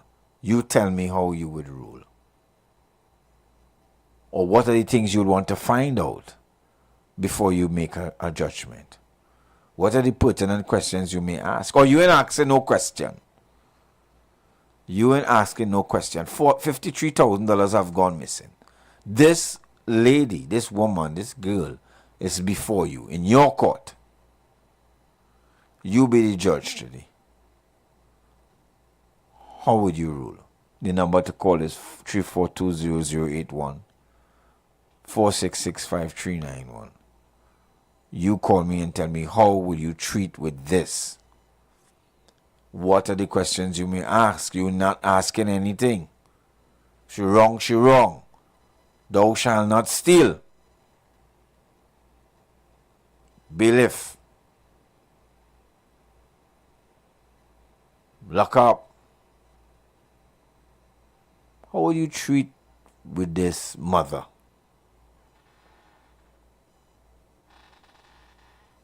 How would you treat with this employee? You are the judge. You are the judge this afternoon. You are the judge. Give me a call and 3420081 4665391. Discrepancies in the transactions processed at this outlet located at Prasad Supermarket. So they went and do the checks. A subsequent review of CCTV footage. So there's footage, showed an employee receiving a sum of money, examining it and placing it into her bag. Wow. She maybe said, wow. Nobody never deposited that kind of money here. Maybe this is my lucky day. You never know. I don't know. But I know that this lady stands before you in your court. I want you to rule. Or before you rule, tell me some of the things that you would consider. What are the factors that you would take into consideration before adjudicating on this matter with this lady? What are the questions you would want answered? What are the things you'll want to find out? Or you don't want to find out anything? She's guilty, she's guilty. Female prison. The number to call is 3420081 4665391. Let me hear you, members of the pavilion. Call me quickly. 3420081 4665391. How would you rule and adjudicate of this on this matter? What would you do? What would you do? This lady comes before you. You have the CCTV footage. $53,000 missing. The footage shows it putting it in her bag.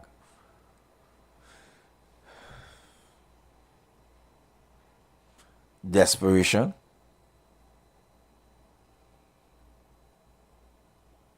Poverty. Domestic.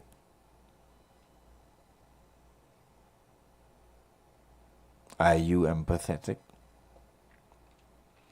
Do you empathize? Or, despite your empathy, you're going to send a strong signal that this must not be tolerated in the workplace. And you give your ruling. You give your ruling, or what you think may be your ruling and the things that you consider. The number to call is 3420081 4665391 on the third umpire. You're the judge today. You are the judge today, and this employee is before you. This employee is before you.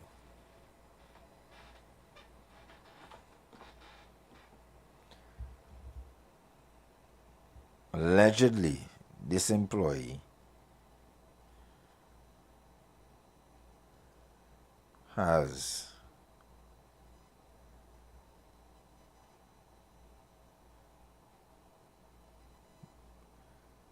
misappropriated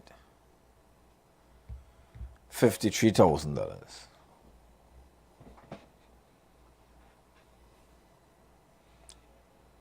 Arrested and taken to the police station. Brought before you. I want to hear what you will do. What is your thought process? What are the things you want to find out? If any. Some of us are very good at judging others. We are ready to call a spade a spade. Come on, call me. 342-0081-466-5391. This is the first matter in the docket today. An employee, a female employee, caught stealing $53,000 from the Western Union.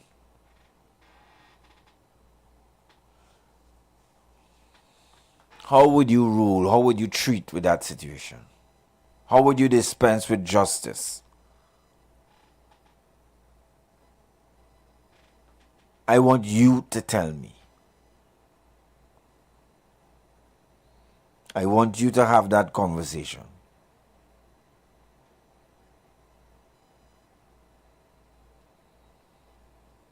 What are the factors that you may consider? What are the things that you're not considering? You don't want to hear no old talk. A thief is a liar and a thief. And you're ready to pass judgment. You're ready to send a signal to other workers.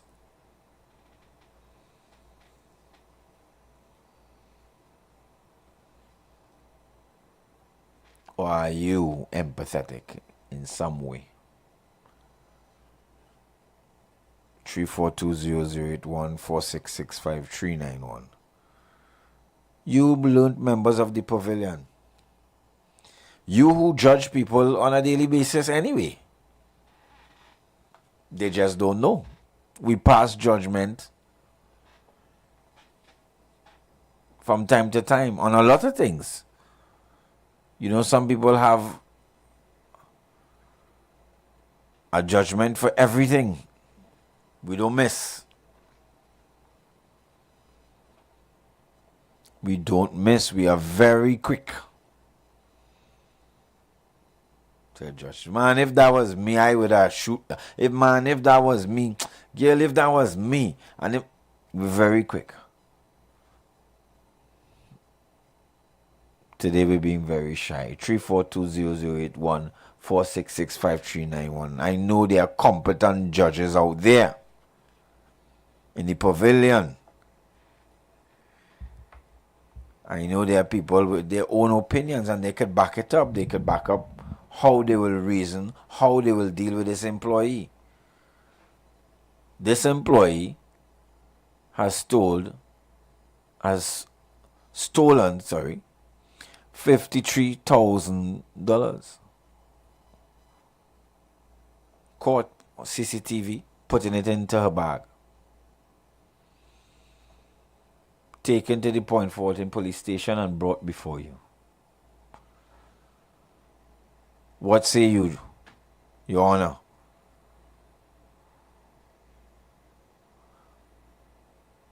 Your Honor, what say you?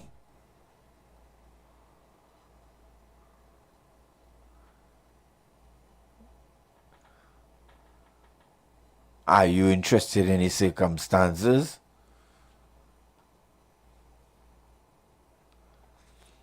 Or you don't want to hear no sad story?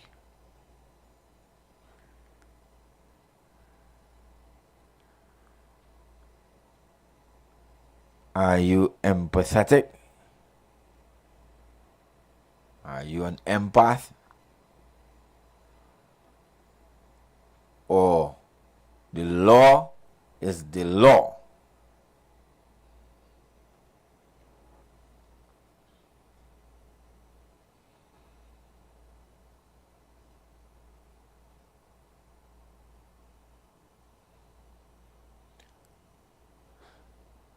Are you interested in the effects of your decision?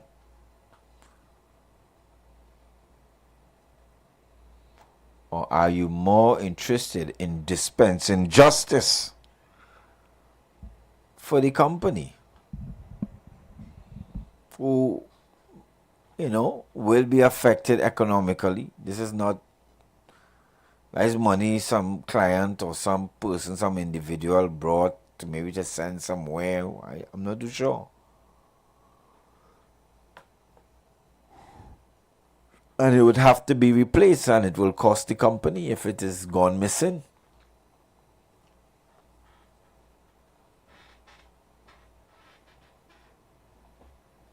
You be the judge this afternoon. A lady has been found allegedly misappropriating funds totaling to $53,817.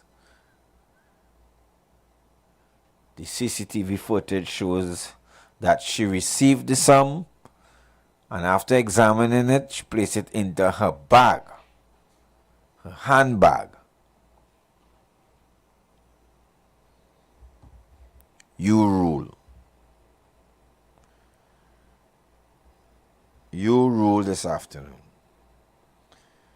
You rule. I'm just being deliberately slow and trying to slow it down.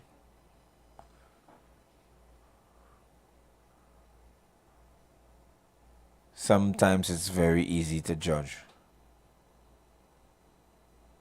It is very easy.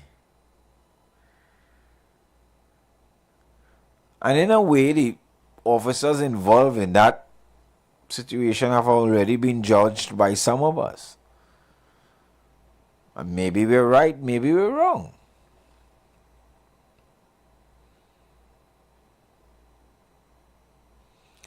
This lady she's getting $53,000 and she just slipped it down in her bag. She was guilty of stealing the $53,000, according to the CCTV footage.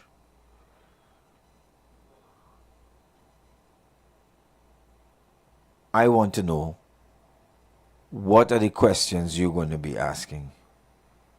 She has come before you. You are the judge. KFC, you are the judge.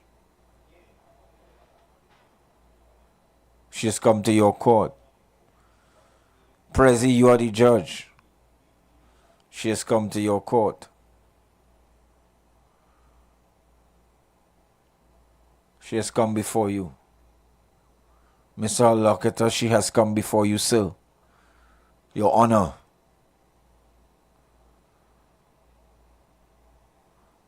How will you treat with this lady? How will you treat with this lady? How will you dispense with justice in this circumstance?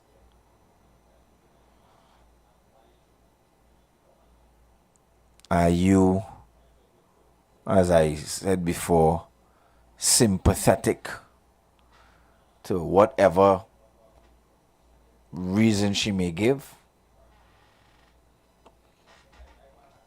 Are you interested in sending a strong message that this must never happen again and it must never be tolerated, and you don't want to go easy?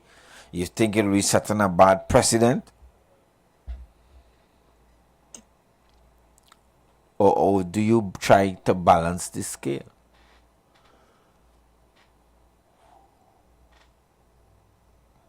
Do you consider her a mother, her kids? If so, or Oh, that ain't your business. She should have think about that before she take the people money.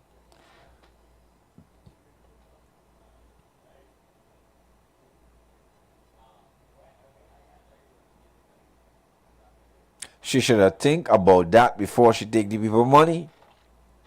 That ain't no excuse. How do you adjudicate on this matter? How do you adjudicate on this matter? The number to call is 342-0081 4665391. The number to call is 342-0081 4665391.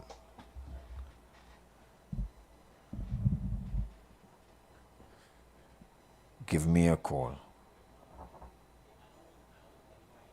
I want you to tell me, how do you see this? But you do have a power. You do have the power to make a decision because she has come before your court.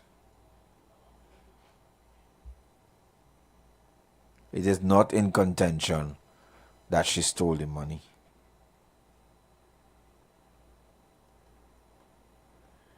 It is not in contention that she stole the money.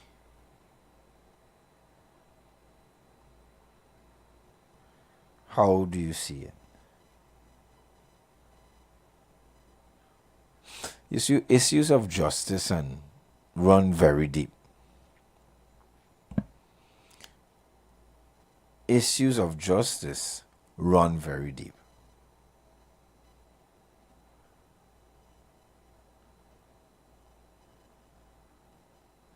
And good afternoon, caller. Good afternoon, Good afternoon. Mr. Rollocks. Okay, I want to respond to your question. Okay. And good afternoon to your listeners as well. I would want to know if this incident was the individual's first offense. Okay. Yeah. Continue. I would want to know. And is it a younger person? I would want to know if it was her first offense, and if it is her first offense, as a judge, I may probably give her community service. I would do that. And if she, I give her 6 months community service. If she misses any of the dates that she used to show up, let's say maybe to clean up someplace or whatnot, I would then probably sentence her. But I wouldn't just sentence her right away. And tell me, why is age a factor? Because if she's a young person, she may not, I don't want to say she didn't know any better, but sometimes, she probably was just a spur of the moment decision. She wasn't thinking this thing through, because there are consequences. It's not like she stole $10. You said it was what, 53,000? So I think a more mature person would think it through first. At least I would. Yeah, so. And again, if it's her first offense, I wouldn't just send her to jail. I would think about, because there must be a reason why she did it. She didn't just do it for fun. So I would want to find out why and act accordingly.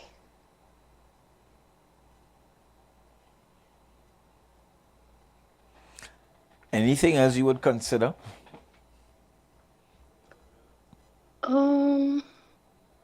The main reason is I would want to know why. You'd want to know why. Yeah, there must be people don't just get up one morning and just decide to steal $53,000. There must be a reason why she would do that. Maybe she was having a hard time financially. That may be the main reason. But I would want to know why, what made her decide to do that. And again, if it's her first offense, maybe community service. Now, if she has done stuff like this before and has stolen money on numerous occasions, it will definitely be jail time. But if it's a first offense, I would give her the benefit of the doubt and maybe give her community service. Okay. I think that's fair. Okay. Yeah, I see you. I accept your rationale. You seem to be more on the conservative side. Yeah. Because then, like I said, someone would not just wake up one morning and decide, I'm going to steal $53,000 or whatever dollar amount. Mm-mm. They won't steal it for fun because there are consequences. So. Now, would you be as okay, as you're on the line, let me give you the other case before you. Okay. The suspect, who was the father of the 7 of the children, killed 8 people in Louisiana.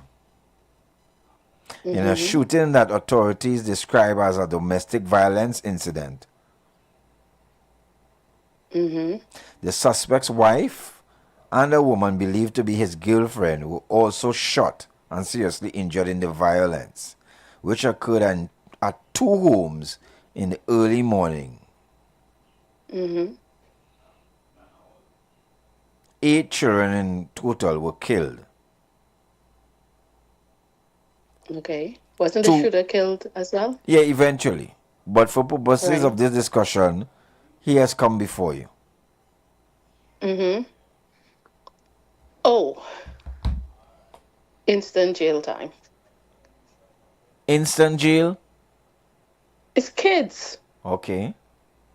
Killed kids. This person, the first situation, she didn't kill anyone. All right. But and he didn't just kill one child. He killed, 7, you said? Yeah. Yeah. What could be the rationale for that? No. Do you want the jail time or you want the death penalty? No, I would do jail time because I want you to think every day, wake up every day and think about what you did. Yeah. Plus, he may not have survived in jail because once you go in jail, people know once you commit a crime against a child, at least up here in New York, I would say, you don't fare well in jail. Okay. Yeah, when it comes to children, you don't fare well in jail. Okay. Yeah, but I wouldn't give you the death penalty. I would give you jail time. I want you to think about it every day. Every day. I want you to suffer in jail, yeah. Okay. Mm-hmm. All right. Thanks. Thanks, sir. Call in. Stay locked. I will. Take care. Yes. Bye. Bye. The number to call is 342-0081 466-5391. A lady has stolen $53,000 from work and is now before you. What conversation do you want to have with this lady before sentencing? If you sentence her, what are the things you want to find out? Good afternoon, caller. Good afternoon. Yes, good afternoon. Yes, good afternoon, caller.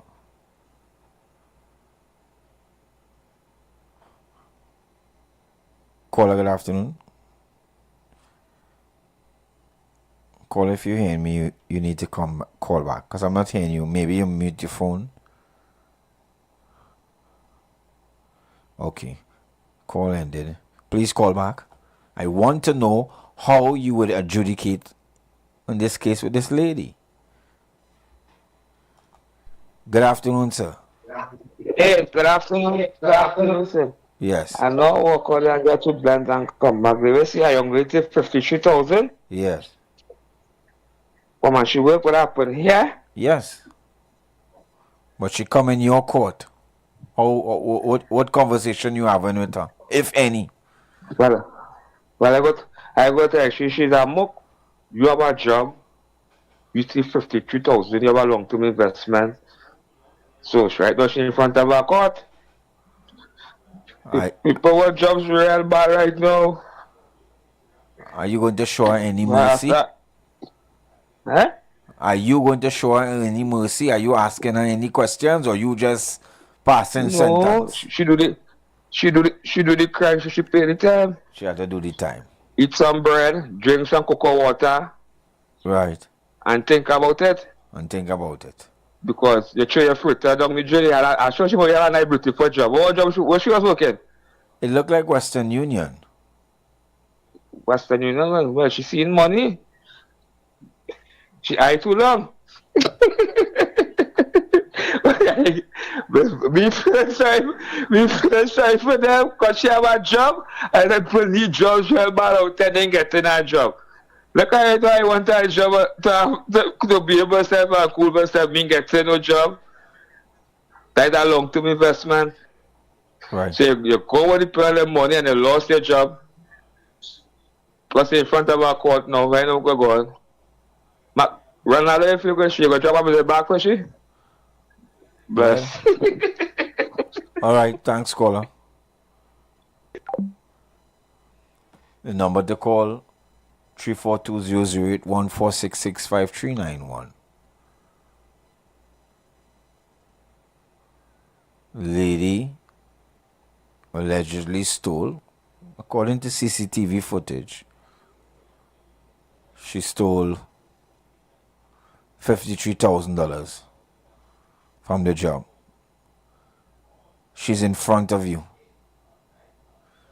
She's come before you in your court. How do you adjudicate? What are the things you want to know? Are you like the last caller?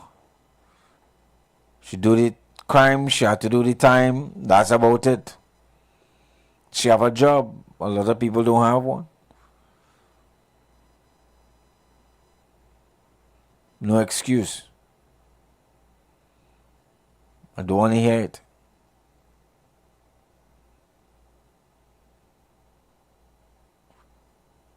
Go straight to jail. That's what they say in Monopoly. Do not pass go. Is that how you see it? Or do you take up the approach where you're going to find out what were the issues? Or in your mind, we ain't come here for all of that. We ain't come here for all of that.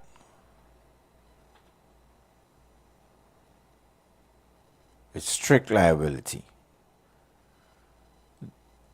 We have the evidence. We saw you.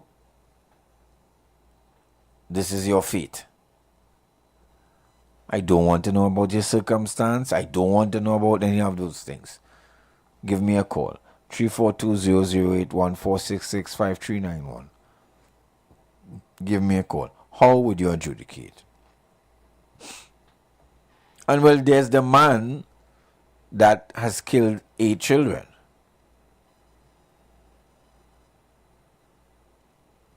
There's the man that has killed 8 children.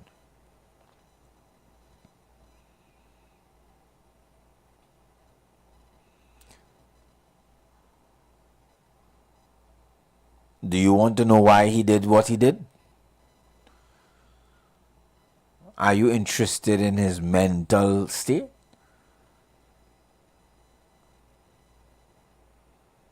Are you interested in what are the antecedents that led to that? Or does the depravity of the act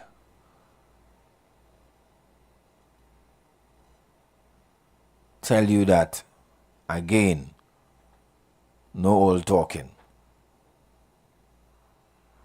No old talking, sir. Please sit on the electric chair.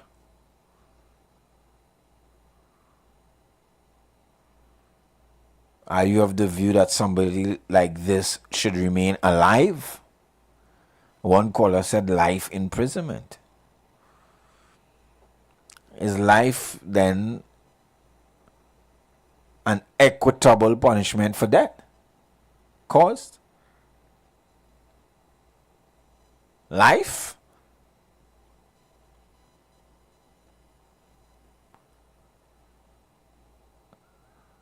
You call me and you tell me the two people are standing in your court. Two different acts, two different scales, two different people. What are the things running through your mind as the judge? You are the judge today. 342-0081-466-5391. The Louisiana man is in your court today. The Louisiana man is in your court today. Regardless of how sympathetic I can be, she had a choice and she made the decision. Ultimately, she has to face the consequences of her actions. But I will give her a chance to express what situation or social ills brought her to that point of stealing, probably knowingly that she would get caught. That's one view, and we respect that view. We do respect that view.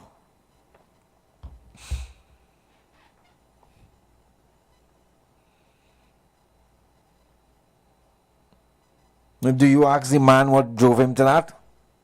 8 children killed. Or he ain't getting no talk.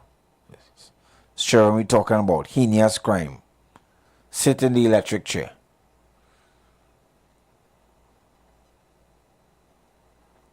But for those of you who are against capital punishment, life imprisonment, we will feed you until you die. We will feed you, clothe you. You get to enjoy the breeze. You get to enjoy life in a confined space. But you actually get sentenced to life. 8 children are dead. Not 1, not 2, not 4. A very inhumane act. But one would think that you would maybe be as motivated to find out what will drive someone to conduct such a heinous act as well. Two different circumstances, but two different lenses used. Is it that it is the depravity of the act that we're judging? Is it the severity? The first lady said, well, the lady who stole the money didn't kill nobody. And this man killed 8 kids. But that caller sentenced him to life imprisonment. Is that not a compromise? Is that not an oxymoron in some manner?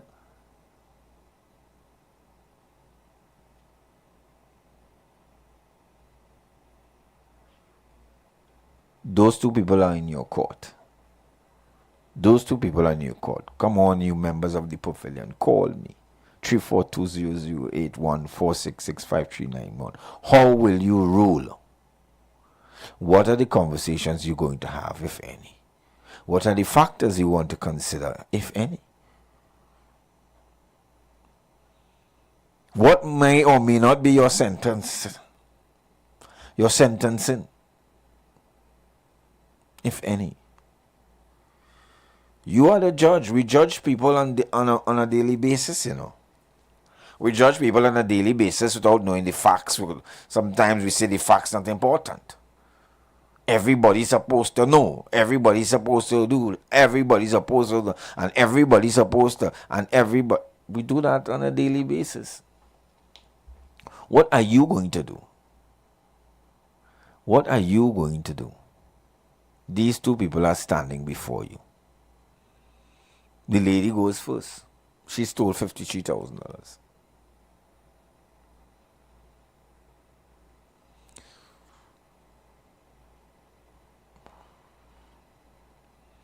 That theft could put other people on the breadline. You don't know. She may have had very difficult circumstances. You don't know.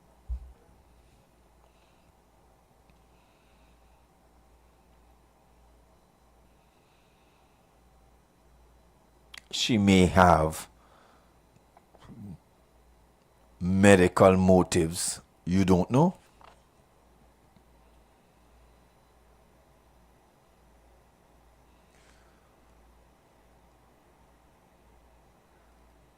But as one caller said, he ain't care.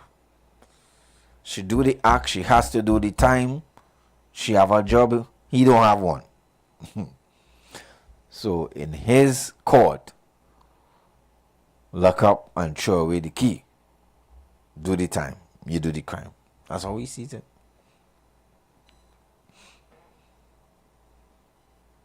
I want to know how you see it. How you adjudicate. How do you adjudicate on such a matter? What factors cross your mind? What thoughts cross your mind? And why?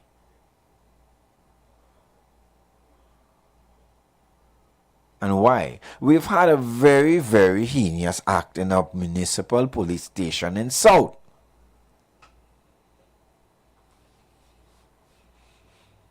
Somebody's dead. Guns are missing.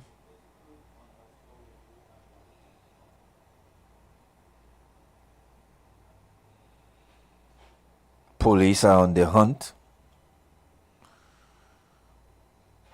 Security has been breached.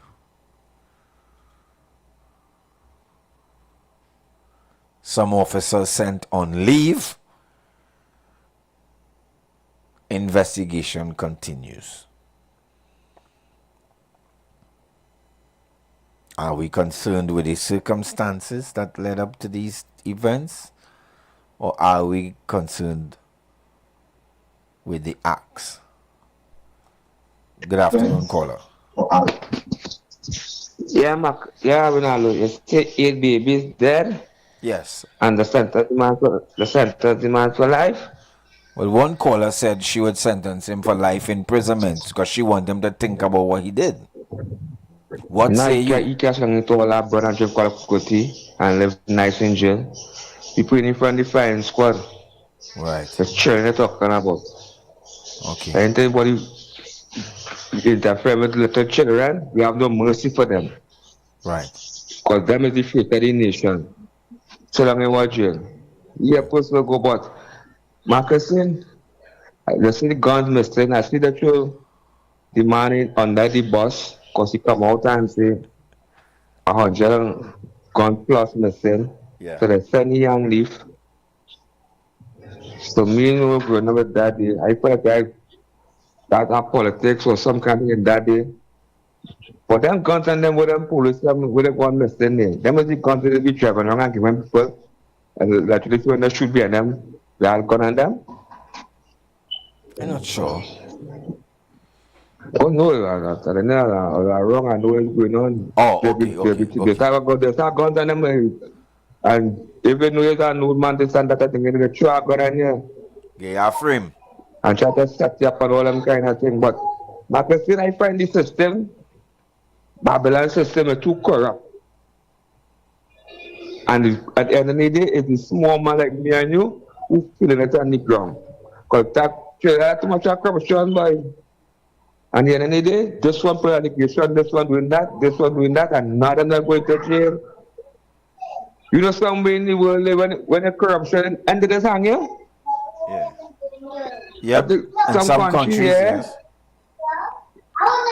Because when you do corruption, you come like you stealing from my children, you know. So I just can't take them politicians and them and tell you, but every minute they come and saying this one thief, allegedly thief, that one thief.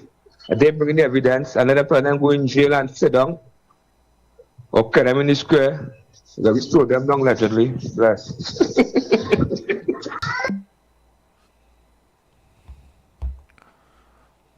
Well,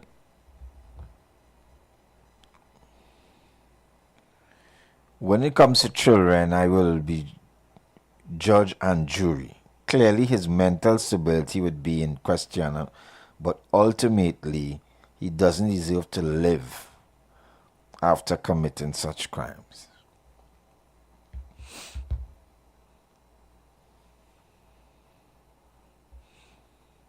Another view that we will take into account. And I just thought I would provoke some thought as we analyze these different things that are happening in our country in relation to our judicial system. And if I just whimsically poll the callers, it seems to come across that offenses that result in death, and more so death of children, should have the most severe consequences.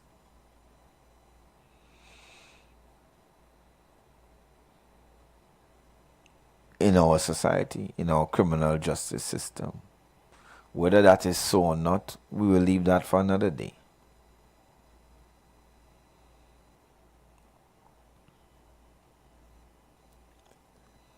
The lady that stole the $53,000, maybe we may want to examine her circumstance to find out what would have propelled her to do such things. But one caller says that, hey, she's working. Her job is hard to come by. She doesn't deserve to be employed. Whether that or not, whether that exacerbates the issue that may have led to her doing it in the first place, we don't know. We just don't know. But as human beings, we tend to have very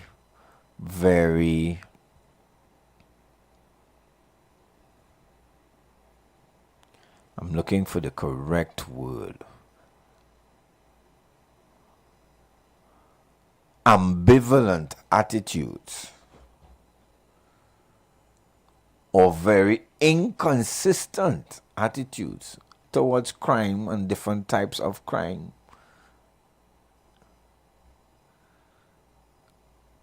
And it is evidence in our analysis of events in the country. Because until it was said that the officer was part, or may have been part, it's alleged, of whatever happened in the station, it was viewed differently. And then some went into the sexual part, and she was judged differently.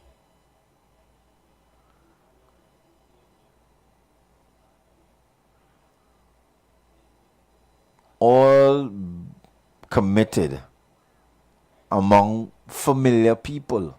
This wasn't strangers, you know. This was a robbery among friends. It wasn't strangers. And this was murder among colleagues. No strangers.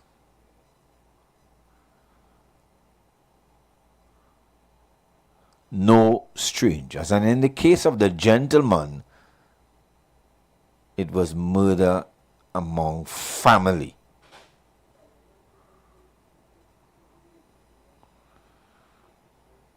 So as we approach life in our daily sojourn, we do indeed have enough in evidence and enough instances that tells us we should be forever vigilant. It's not only when you're crossing the road you look right and you look left and you look right again. That's not only for when you're crossing the road. And it isn't only applicable when you're outdoors. When you're on your job, when you're at church, when you're at play, when you're with your friends, when you are at work. It will be prudent and very instructive that you look right, you look left, and you look right again. Good afternoon. Tune in to the Street 919 FM for Gospel in the Bone Ministry every Sunday from 7:05 a.m. to 8:55 a.m. For the program, God's Last Warning Message. Hosea chapter 4 says, "Hear the word of the Lord, ye children of Israel. For the Lord hath a controversy with the inhabitants of the land, because there is no truth, nor mercy, nor knowledge of God in the land. By swearing and lying and killing and stealing and committing adultery, they break out, and blood toucheth blood." Remember, every Sunday from 7:05 a.m. to 8:55 a.m. for the program God's Last Warning Message with Gospel in the Bones Ministry, right here on the Street 919 FM.